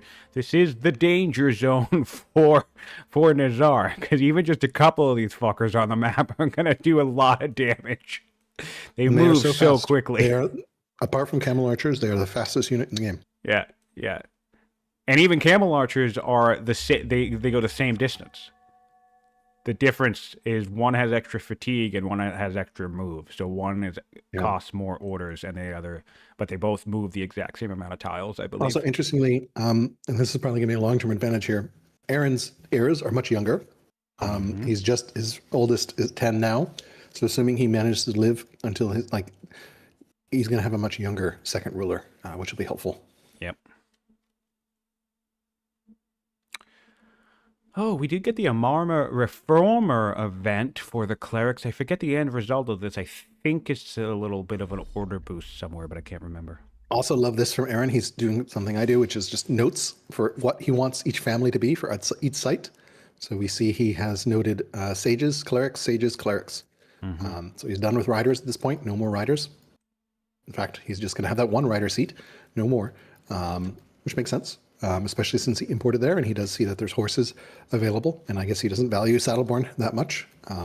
Yeah. Yeah, I wouldn't value Saddleborn all that much, especially on Egypt, because much of the advantage of the Lancer is its focus fire potential, which of course you can certainly make um, the flanking pay off when you have that mobility. But the one reason why I don't like it is because it's order intensive, right? And I think one of the main advantage that the Lancer gets you is it's saving orders by being ranged, by being distance, and by being how fast it is. So if you're burning extra orders just to get in the correct position for a flank, when you could just probably do the same amount of damage by just bringing in like one extra Lancer total for probably a similar amount of orders or less, then I don't see flanking as worth it. But of course, it can come in clutch, you know, and I'm admittedly not the best tactician.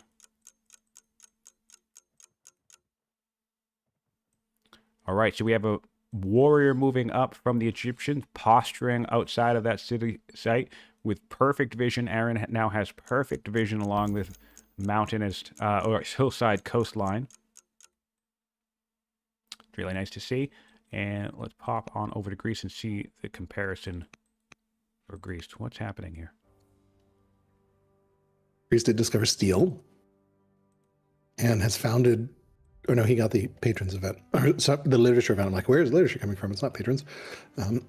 Yeah, he just flipped tech-wise and is going for training boost. He rotated tech-wise. Curious what he's fishing for. Yeah, that strikes me as training boost is normally something you grab for a cycle. Although, I mean, like in this setting, you know, what is it, 800 training can be useful. But yeah, but again, he's leaving sovereignty on the board. I'm really curious what he's fishing for. Yeah. No. Yeah, that's what I'm saying. I think it's interesting. Ooh, he can get he can get a spearman right now, and he's not. You think he's going for the free buy? What was that? He can get a spearman from an event. Yeah, no, I think maybe he wants the free buy room. I don't think that'll be worth it, especially since your opponent. I mean, he has served him, actually. Really not. I mean, monasticism is the only thing I can think of that he wants to fish for, because he has double religion, and double elder monk would be amazing. Oh, yeah. Okay, so we get the faster, and monasticism would work. That could be it. But even so, what confuses me about that, though, is that he, in the last hand, he had both sovereignty and steel. So even if you were fishing, sovereignty would be the same amount. So he's not fishing for sovereignty. He doesn't want sovereignty, which is bizarre to me, given how much civics he needs. So. Right, so I don't understand the steel pick, basically. There is no Chthon on the map, by the way, for those asking. There's no Chthon. There's the Colossus and the Lighthouse for Seaside Wonders. Does Egypt have military drill? They do. You got it pretty early, yeah. Yeah, and they have steel flagged as well. Wow. Steel makes a lot of sense for Egypt. I do not understand it for Greece. Yeah, I don't get it. We'll have a new city site cleared soon. Settler in 3 turns. Settler in 4 turns up top. Oh no, I have a visual bug. Damn it. Not too bad now, though, thankfully. A double settler from Greece.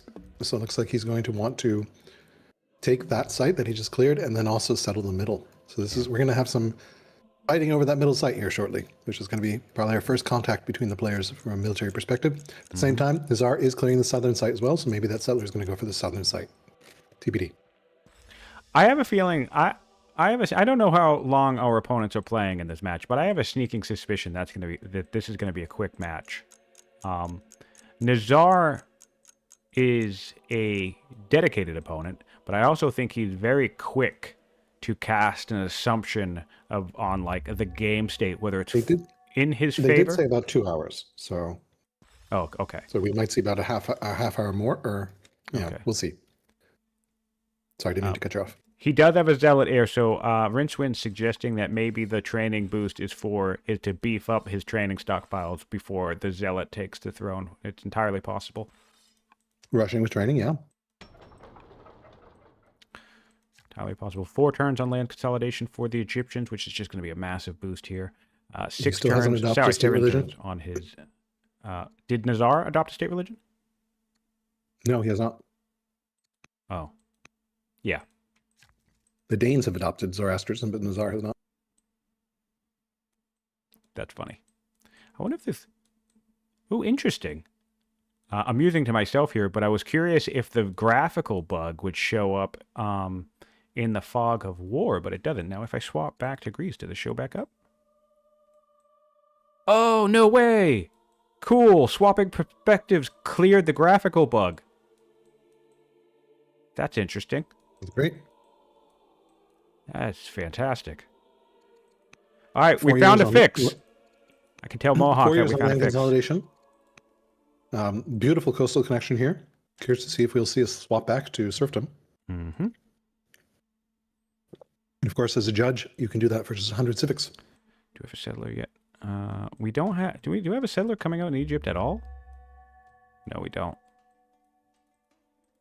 Is that a settler right here? No settler yet. He doesn't have a settler on the board. So... Oh, he does. getting He a does scout. have a settler. He has a settler right here. It was underneath the warrior, yeah. Ah, yes, it's hiding. So yes, good job for Aran Yeah. with that settler being ready to go, which you love to see. All right, and that's actually going to Curious to see immediately if he'll collapse. settle the middle site with it, actually.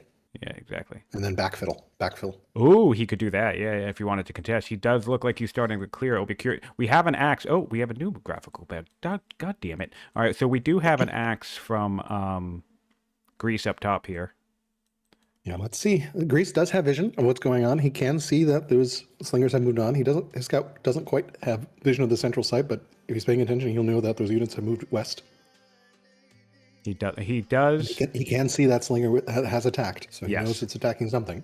Mm-hmm. Some nice roading here from Nizar. Nizar is still stronger. Right. So, see, that's interesting because Nizar has to do this roading for good movement, and it's going to be yet another map. I think this will be yet another match, because even I made this mistake. As critical as I get of, like, talking about collapsing borders, in my map, I didn't quite realize that... Because I built a road to one of my frontline cities, and I didn't realize the collapsing around the border would actually still be faster because it was like a weird loop around thing around the coast. Yeah, just compare the coastline here. Yeah. After Aran has done some tactical buys with colonies, he's got movement along the coast all the way. If you compare Nizar, he does not have pretty much any coastal movement. Yeah, it's crazy. And Look at that's going to this. make a Yeah, for big those difference in reinforcing. Yeah, for those of you watching, like, look at this. I have this warrior down here in Parameses. This warrior in Parameses currently, and this border hasn't even fully settled up here, but currently we can go all the way to where this warrior is. I wouldn't be surprised if we could end up somewhere like here. And he even signaling, right, just how to demonstrate the micro here, the skill here. We're going to settle this tile, right, to collapse these borders, and then we're going to buy this tile where we just put a notification to buy this tile on. So again, that'll likely make this warrior be able to get as far as somewhere like around here, depending on what we're talking about. So yeah, that's so important because Aran keeps winning games, and not entirely because of this. I'm not going to say his border buying is the only reason why he's a strong player regardless, but this ends up being a part of his strategy in all three of his last matches, this one included. And in all three of those last matches, his opponents did not buy or collapse their coastlines in the same way, and I think that does translate to a decisive tactical advantage. Very, very, very cool. Very cool to see. It's so easy to get lost into the meta of being like, oh, well, I have to get serfdom. It's so valuable. It's orders. But I mean, if you are clerics and you're getting those extra orders, if you're riders, you have extra orders. If you're a statesman family, you have extra orders there, or hunters with extra orders. Screw it. Stick in serfdom and buy a bunch of tiles. Let us see here what Aran is going to do in the north. Is he going to continue clearing this Thracian site? He does have a scout. He does see that slinger. We do have an axeman upgrade from Nizar that Aran is not aware of. He does have 6 years on his light chariot. He's getting a barracks here to speed that up a little bit. He's also dealing with these raiders in the south. 3 years on pyramids. So the pyramids will definitely fuel that 7 law timing. Looks like he did settle with that settler there. He is clearing some of the Thracians, but this is going to be a little tight here because He doesn't have a settler ready for that central site. And it's going to be very hard to hold that central site if Nizar decides to push in against it. Yeah, that's true. Do we have a settler in a queue anywhere? No, we don't. And I have to point this out. These are Thracians. So if you eliminate this, and this is the last Thracian site, you will get a tribal clearing event that you've ended the tribe. And you could have a dual event, and you should choose wisely. Well, we'll see if it comes up. It's not always the same event. Probably not gather your courage. Yeah. That's funny. Right. On the Greek side, we've got training boost researched. Free Byrim is offered. Dude, if he grabs this full free Byrim, I want to lose my shit. Monasticism is offered as well, which wasn't before, so maybe he's fishing for monasticism. Yeah, I'm really curious to see what he tech-wise. He is moving up to the north. He's getting spoked wheel. Spoked wheel? What the hell is he doing? I'm not sure. I mean, he does love route. As we saw, he can use it to devastating effect. So yeah, we will see here. Maybe he's trying to just have a diverse unit comp. He's trying to have not a bad idea. Yeah. Maybe that's his thinking, which again, not a bad idea, yeah. But I just worry that once your opponent has a shitload of 8 strength units, it's not going to matter. Although I say that, and again, I lost my game against Aran because I tried to just throw nothing but longbows at him, and it didn't work. So maybe diversifying will pay off for Nizar in the long run. We will see. I mean, having Chariot is good. Spoked Wheel is very strong, especially if you don't have a unique unit. It looks like he got Science off one of these events because I just see it pump up. Yeah, yes, he got also, 90 Science. Yeah, and also, as great as the Mounted Lancer or Light Chariot is, they don't route. So having a router in your side versus someone who doesn't have a router could certainly come in clutch. And maybe he's thinking his opponent is going to go heavy on axes because he's Greece. So maybe he's getting axes himself, he's getting horses himself, because he's expecting that Egypt isn't going to have a lot of spears. We will see.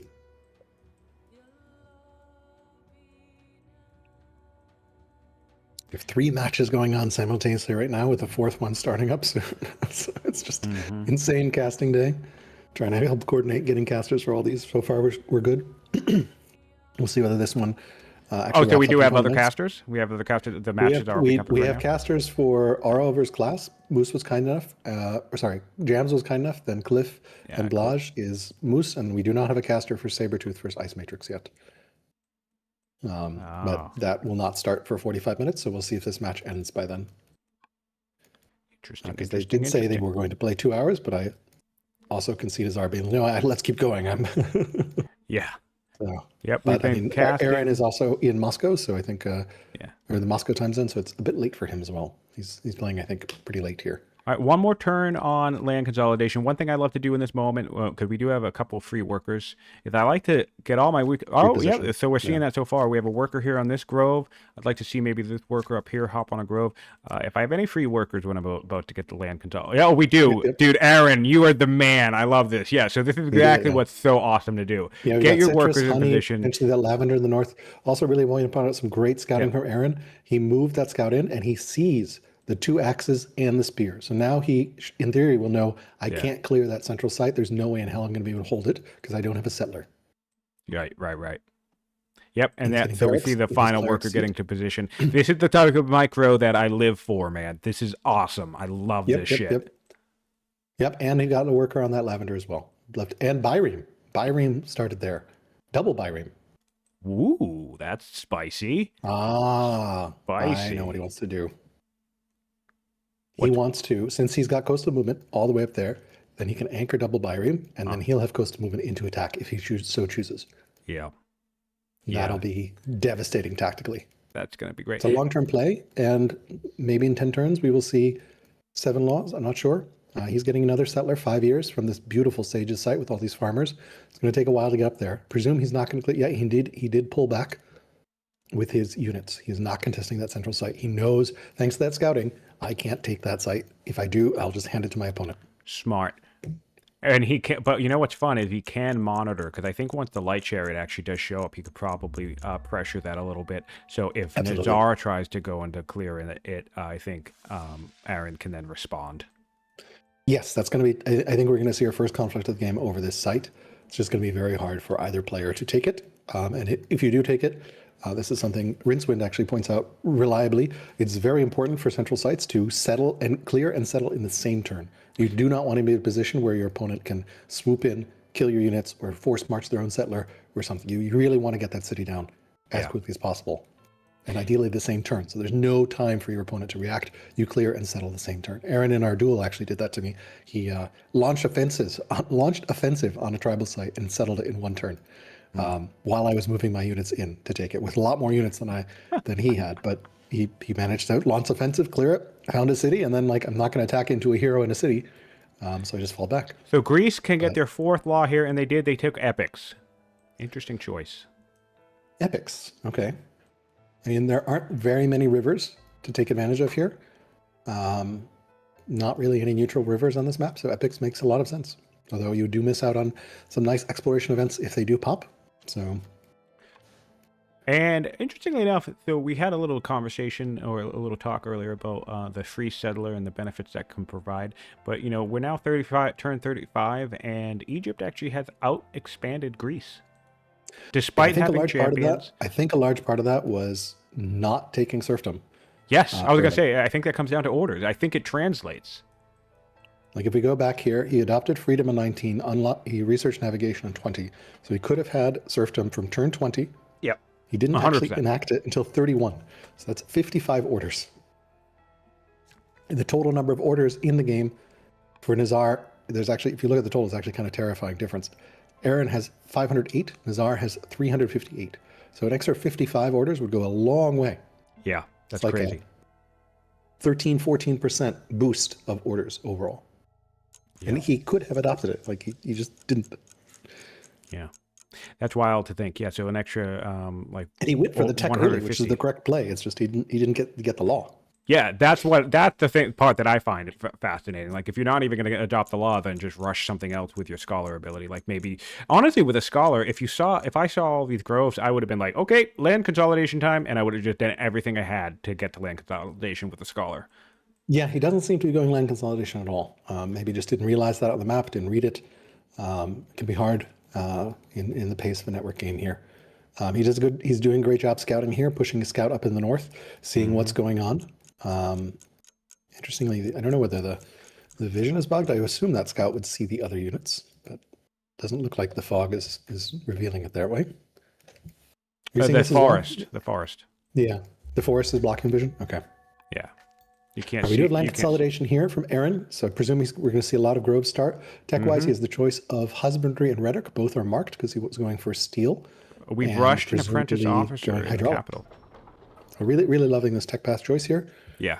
And portcullis is also selected. There we go. Grove number 1, grove number 2. And grove number 3 in the north. And Aran is targeting portcullis. So I'm really liking this tech path, honestly. Yeah. Oh, there's the grove right here too. Oof, so good. So good. Really liking Aran's tech path here. Yeah. It's great. And well, because see, that's the thing. It's like you already have you have over 70 science. This is going to give you another science boost. So literally rhetoric, sovereignty, monasticism is just going to it's going to come out in like 10 to 15 turns or less. Here we go. Yeah. 3-3-3. I would even, this one can start. He's going to start groves in every single tile on the same turn. And of course, once you get that specialist up on those groves, a lot of them are in Sage's sites as well. So that will help a little bit. Yeah. Crazy. Good grab. Yep, there's another one up here. Yeah, so if we do the math on that, the scarier it gets for Nizar. I think Nizar's path to victory that I saw, it was like a early pressure timing before Aran found his footing. I'm not sure that would have worked, but I think that disco. The longer you go versus Aran, the worse it gets. Yeah. So just to highlight that, Aran did not opt to build this grove. He opted to build a barracks, which is fine. But just to do a quick count on that, talking about the micro of getting your workers set up to build these right away once you get the land consolidation. If we do the math on this is 2, 4, 6. This would have been 8, and this is 10, but it's now 8. So you can get 10 science in less than 4 turns or less. From the turn that you get land consolidation if you're prepped for it. An extra 10 science per turn. That's an insane rapid spike in science. Yeah. And it's going to grow from there about as to you see- add in gardeners. Yeah, I mean, I think by turn 40, Aran is going to have the aggregate science lead, despite starting with a judge instead of a scholar. Yeah, probably. And like, Oh I mean, yeah, this is, we're again, as you we're about mentioned, to surpass that easily. This is something that Nizar struggles with, right? He isn't able to hold that late game science. And I've been chatting with him, and he's like, I think with the intelligent nerf, he's like, science nations are going to be super important. Like Greece, they're going to be super strong, just because science is so important. Yeah, and I 100%. feel like feels bad, like he's going to fall behind in science again. And the map prevented him from his preferred early aggression, right? He didn't have a pathway to reach Aran and pressure him with early units before. That's like before, leveraging his early science lead from Intelligent Scholar. He didn't have a path to do that. He is moving in on the north here, so we might see him going on Thracians and take that central site. And there's a settler nearby. Very nice central site. Like that is gold, silver, honey, gold, silver, gems, honey, pearls. Too bad no one picked patrons, but yeah, he's also cleared the southern site. Mm-hmm.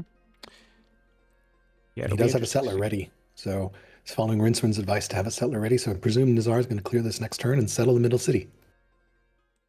Although that city, not sure how defensible it's going to be, just because there's lots of hills to the south of it, and you could put a onager on one of these hills and hit the city pretty easily, and it's going to be really hard. Yeah, that's super hard. So we have Aran scouting out the advancing axes and spear onto the central site, and he has 3 turns on his light chariot. So I'll be curious if he just lets Greece take it. I feel like he is if he's posturing over here near the Scythians, and also way more groves. So really no reason not to, I guess, settle these locations and just grove it up. This is another 10 one other science. thing to point out here. Because Aran settled south first and cleared those 2 sites, although he does have an awkward Numidian raid coming in here. He does have that one worker able to deal with it. Because he settled those, he now pretty much has all except for that one defensive worker in the north, which means he can clear these Scythian sites easily. Where Nizar awkwardly has like 2 workers in the south trying to like clear barbs, 2 warriors in the south trying to clear barbs, while he also has his forces up in the north.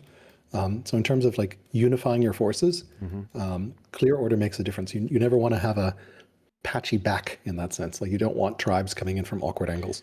What's really cool about the way this map is laid out, though, is that when we first started and opened, we were like, oh, wow, this central site and like this southern path and all that. Starting to wonder if it will even play much of a factor in the game. I did not expect both players to go north. I think Aran saw Nizar went north and was like, oh, I guess I can go north too, because he's not going to contest the middle. And realistically, it's actually going to be very hard to attack it through the middle because you've got a couple massive chokes, right? That said, that central site is really nice.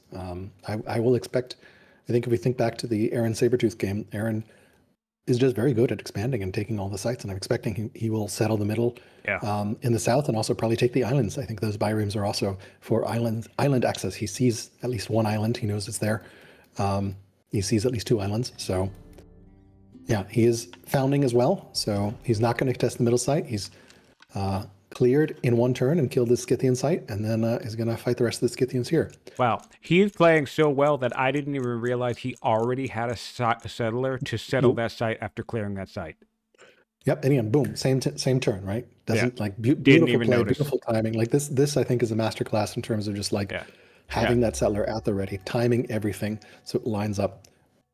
Yeah, like, in terms of if anybody ever want, and maybe I'll even mention this, I really hats off to Aran here, but even outside of dueling specifically, if anyone wants to watch a solid first 30 or 40 turns worth of gameplay, I feel like watching Aran play this match is probably a great primer on how to play the first 30 turns of your game.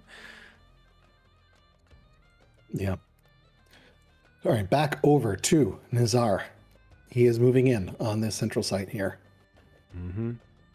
Pyramids have also completed by Aran. All right, we are moving for the Thracian site with our units. Can we clear it in 1 turn? It looks like the answer to that is yes.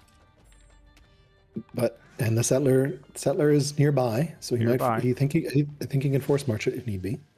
Although he'll need to spend some training to do it. We can't afford we have the training to do it. Yeah, we could do it. Yeah, he can do it with a force march. Curious, where would you settle? What tile would you settle the city on? Oh man, this is one of those things where it's like I kind of just don't want this city because of the thing you said about the onagers. I feel like I put a city I up think I here, would and the settle. next thing I have is archers or onagers in these hills that I have to worry about and I just would contest. settle the far top northwest tile because that way the only like you can only hit that from I think the gems hills, the hill between the gems and the honey. Yeah, If you settle all the way up there, then you're relatively safe. You certainly should not settle in the far southeast because then your opponent will be able to hit you from basically the hill outside their city. I dig it. I like that setup, and I think I take a page from the notebook of Aran here. I settle the top north corner, like you said, and then hopefully I either have colonies already or I have to swap into it, and I just buy this whole coastline. Oh, good call out. He's settling up there. He learns his Yeah. lesson from his Yagman game when we called him out on that and be like, "Hey, yeah, it was the Yes. wrong spot," and you nailed it. He put it exactly where it's supposed to And go. the lesson from the game with me, where I settled statesmen not thinking about those hills and from Yeah. the central site because I assumed I was actually going to take the central site from the Nice. time. That's good skill expression there. Really nice, strong Yeah. map of winners. Really paying attention to the threat that these hills could pose to you if you were too close to your opponent. That's awesome. Yep. So Yep. hopefully he can find some civics at some point to swap in colonies. Because the other thing I think would be cool if Greece could secure this whole border coastline, that Yeah. makes it trickier to set up an attack and even put. Unfortunately, he's so civics constrained and he's Yeah. not getting sovereignty. So Yeah, yeah, he's getting it's polis now. unfortunate, So but just in the theory, just to express the theory for those watching, that makes yes, it harder to set up onagers on these hills because then you have the coastal movement to flank and like yes, you disrupt can any flank stuff. them. Yep. So, Yeah. but either way, I agree. I think that's the best place to settle that site if you're going to settle it. So Yeah, I think nice. the only place, if I remember, it's 1, 2, 3, 4, 5. Count it like you don't count the city. It's 1, 2, 3, 4, 5. So an onager on the hills southwest of the gems could hit that, but like that's pretty exposed Yeah, compared to like the onager on the hill next to your border. yeah, exactly. Aaron is going for free worker. It looks like he's cycling. He does not want coinage, monasticism, or free horseman. Could have seen a case for a free horseman, but I understand he wants to get towards sovereignty as quickly as possible. Jesus, we are neck and neck on everything, says Nizar, despite being stronger. That's funny. And I don't think he quite realizes the science gap has opened up. Of course, how he would not be able to, but next turn, I think Aaron or the turn after will take the overall lead in science, even though now he has a 25-point income lead. Mm-hmm. So yeah, looks like some raids as well for Egypt against the Scythians here from the Scythians. So, and we still have that organized tribal raider that went back to the city site to heal and is now marching in the north. Oh, And yeah, he's so dealing with raids in hey, the south as well. that's Go ahead. changed now. Whoever kills this Thracian will get the elimination bonus. What was the limit? Oh yes, you're right, because there's that raider is actually the last living Thracian. So Yeah, I don't it know if could be a that's in duel. the current main patch or if it was changed It on is. It test. is. It is. It is. Yeah, Because there you it is. go. Trust me, it is.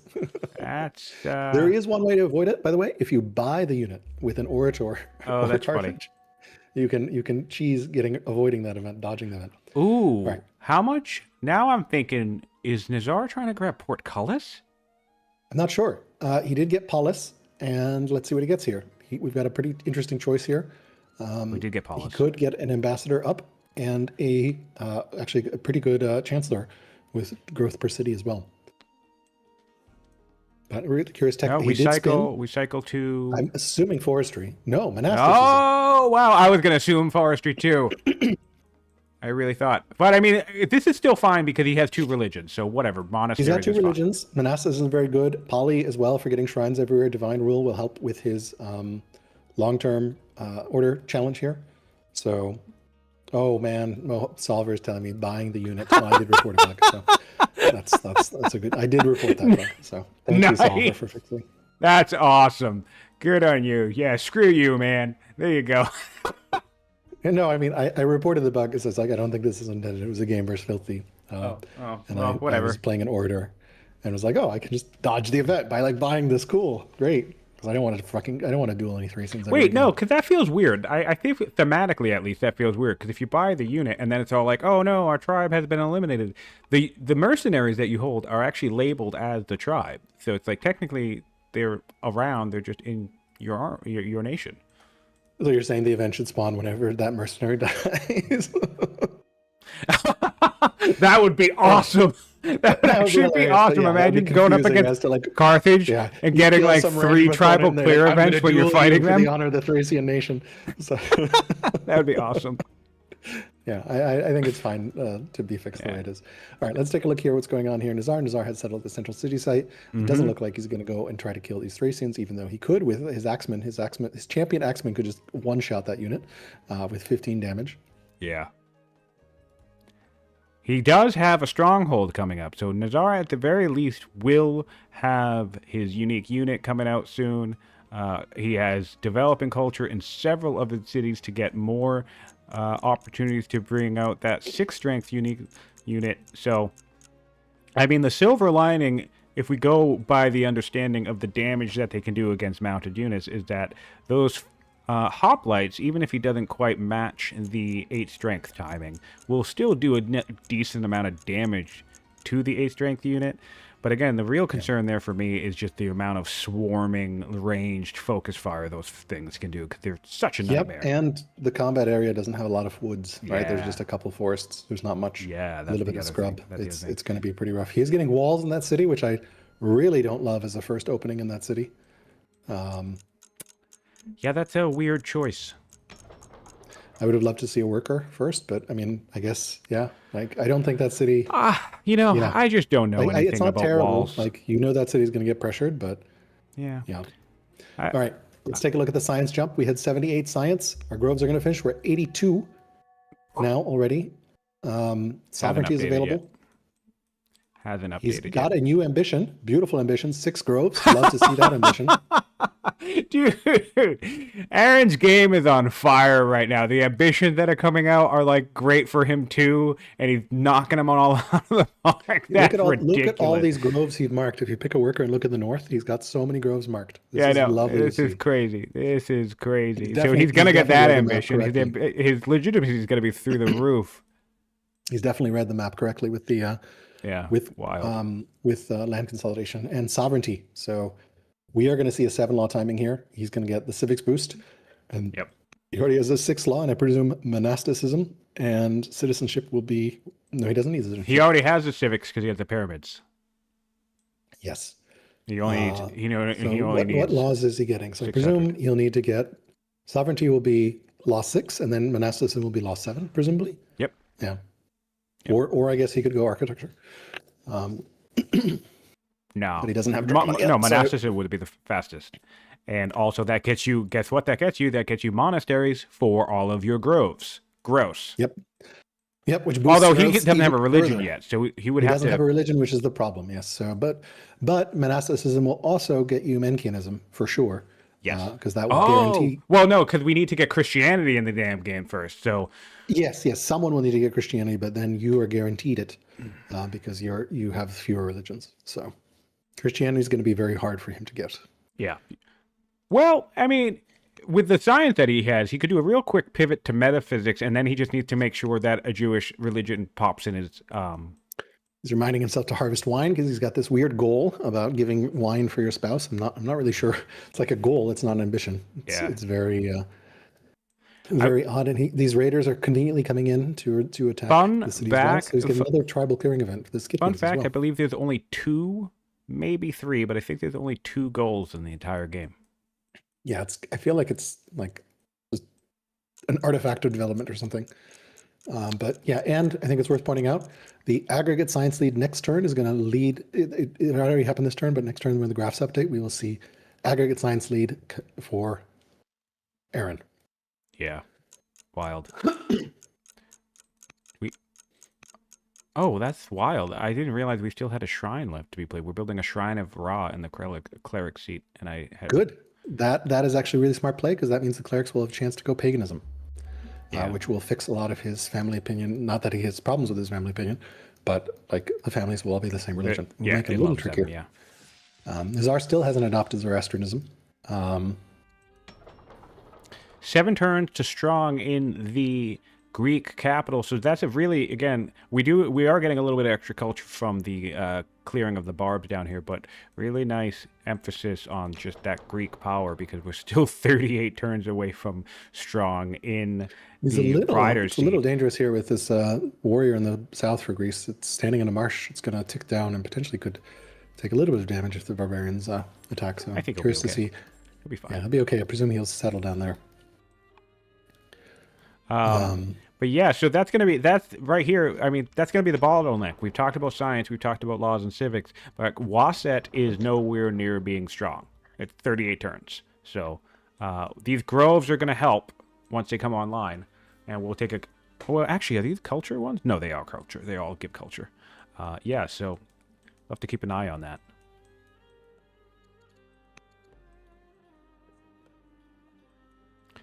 There's always one piece of the puzzle that you can forget about. You can get your culture and then be like, shit, I missed a law.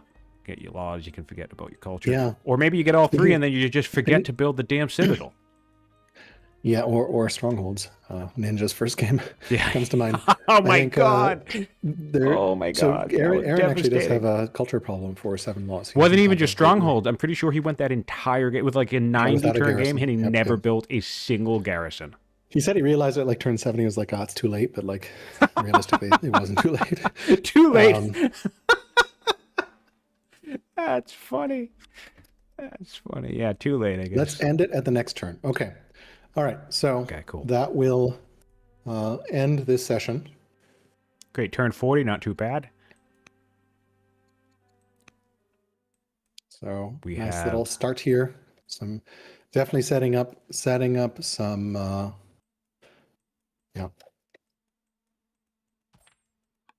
Yeah, so both players have 7 cities. Yeah, so culture is actually a problem here for Aaron. He doesn't have a way to get too strong right now.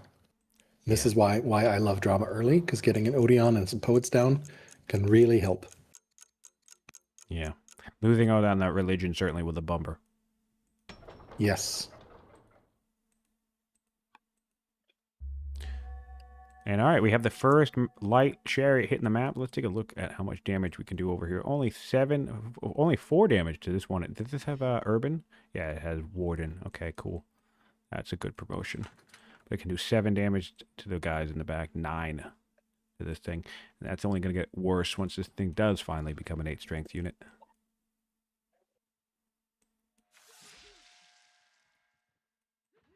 Really liking the 2 biremes coming in. Yes, I think that will give him significant coastal movement and allow him to pressure and potentially just go around that middle city. Yeah. That'd be funny. Imagine that. Imagine if Nizar stages a shitload of units in this city, and then because actually, if you wanted to be stealthy about it, right, you could actually anchor to Sardinia. Stage all of your Egyptian forces in Sardinia, and then anchor across the Caspian Sea. Okay, so Nizar is going to play his turn, and then we're going to go. I would love to see something like that. I'd love to see. And you know what? Aran is no stranger or not shy about taking islands either, because he did that in his match against Sabredude. There were a couple island points that he took, so I would not be surprised if Sardinia does get an Egyptian grab here for tactical reasons. Fortunately for Nizar, his champion seat does have access to the sea, so he can print out biremes from there if needed. But yeah, doesn't seem like he's thinking about it right now. Doesn't seem to be something he's thinking about now. Looks like we could get epics or exploration from Aran, which could help with some of that culture. Although at this point, if I were him, I would just conceal the fact that I have a 5th law ready until I have all 7, and then just go boom at 7. Surprise your opponent. Certainly, if one of the ones you're hanging on to is epics or exploration, you don't necessarily need it. Not a high prio. Yeah. Although tyranny is probably going to be worth picking up here, unless he goes constitution. But I would expect tyranny, considering his capital is military.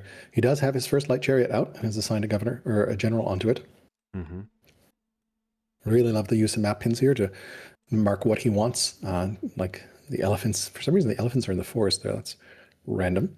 Didn't think they could spawn that. I've seen that. I think it might have been a drought related event. I'm not sure. But yeah, that's a lush forest or temperate forest. Weird.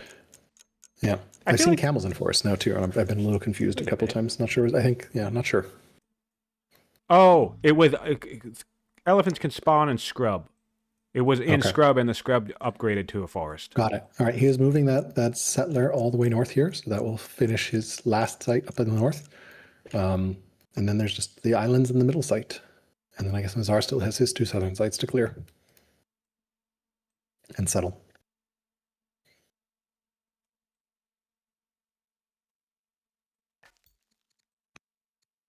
Although, if he did get exploration right now, Aaron, if he did get exploration, he could start buying these tiles and connecting and give him a land route to this little Vandal island. Oh, has he not swapped to sovereignty yet? Or he's still in colonies? Interesting. Yeah, he has not swapped to navigation yet. Nizar attacked something, the Thracian skirmisher, which means he got Dioglis. He did.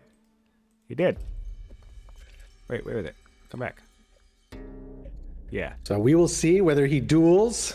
Highly recommend the duel. Yeah. He did not duel. He did not. He made him a courtier, but now he's a vengeful courtier. Yeah. That's and I remember when I saw this event, I was like, I don't want him to be vengeful because he'll try to stab me, and I don't want to die.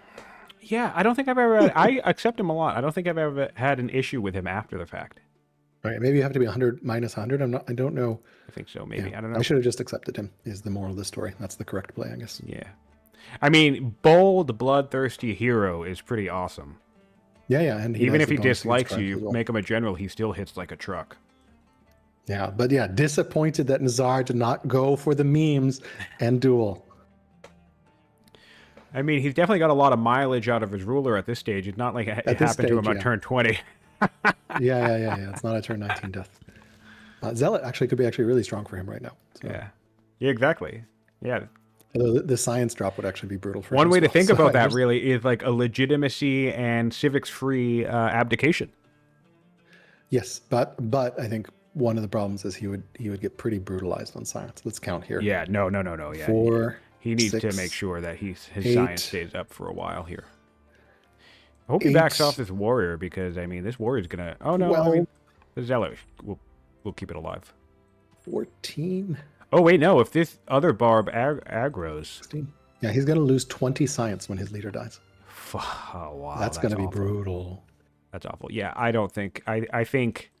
I mean, we've made wrong predictions before, but I think at this level in the tournament, at this stage, against an opponent like Aran, I don't know. This seems like a very dubious proposition for Nizar with Aran already hitting 80 science. It was great play. I mean, Aran is still weaker, but the map has given him the buffer he needed from early Nizar aggression. The buffer I did not have, QQ. I also did not pick the map. So, yeah, good choice of Aran. Inland Sea, very, very good for that. Yeah. And really, really interesting here to see the expansion to the north. All right, let's see if Aran decides to play his turn or call it here. Okay, so we have some aggressive positioning outside of the Egyptian border early on from Nizar. Did clear that last Thracian like we talked about, but that's still 4 units right outside your border, so I'll be curious to see how Aran reacts and handles that. I think in this particular situation, one thing I would like to do is for Aran is maybe see him grab that free horse archer just for the extra protection from it. That could be a good play. Yep. Well, this ends here. They are done here. Yes. Yeah. So 80 science right now for Aran, and he has taken over the overall science lead at this point. Yep. It's 80 science to 56, and Aran has taken the lead in total science of 100%. Military score, big difference though, 460 to 260. Mm-hmm. So in theory, Nizar could begin to pressure here, and Aran would be pretty pressed. Yeah. So that's what I'm curious. I mean, like, it would be classic Nizar to see him try to push off of this. And I'm not 100% sure if it would be game ending, but it certainly would be a trouble and a bit of an issue. Let's see how much one of these Lancers can do to these guys. Oh, yeah, one of these Lancers can do 10 damage to the axe. I don't think he's in a pushable position, especially because he only has one Lancer. So that's like if Nizar chooses to push in now, he's getting a chariot in the back line and Axeman right now as well. Although he doesn't feel like he's going to because I don't see the full military build right now. So I don't expect him to. Yeah. But I would expect him to push once he has the zealot. So it should So be interesting to great see where first they sesh. go. Two wonders built already, headed all both in Egypt. So yeah, man, I think it's gonna be an interesting second half. Decent economies for both players. Everybody is positive in all the resources that matter. Little bit stronger economy, I would say. Interestingly enough, in Nizar's case, I would say his economy is slightly stronger. Well, I mean, I guess actually no. Egypt bringing in all that food now, but and then the science advantage obviously is to Aran. All right.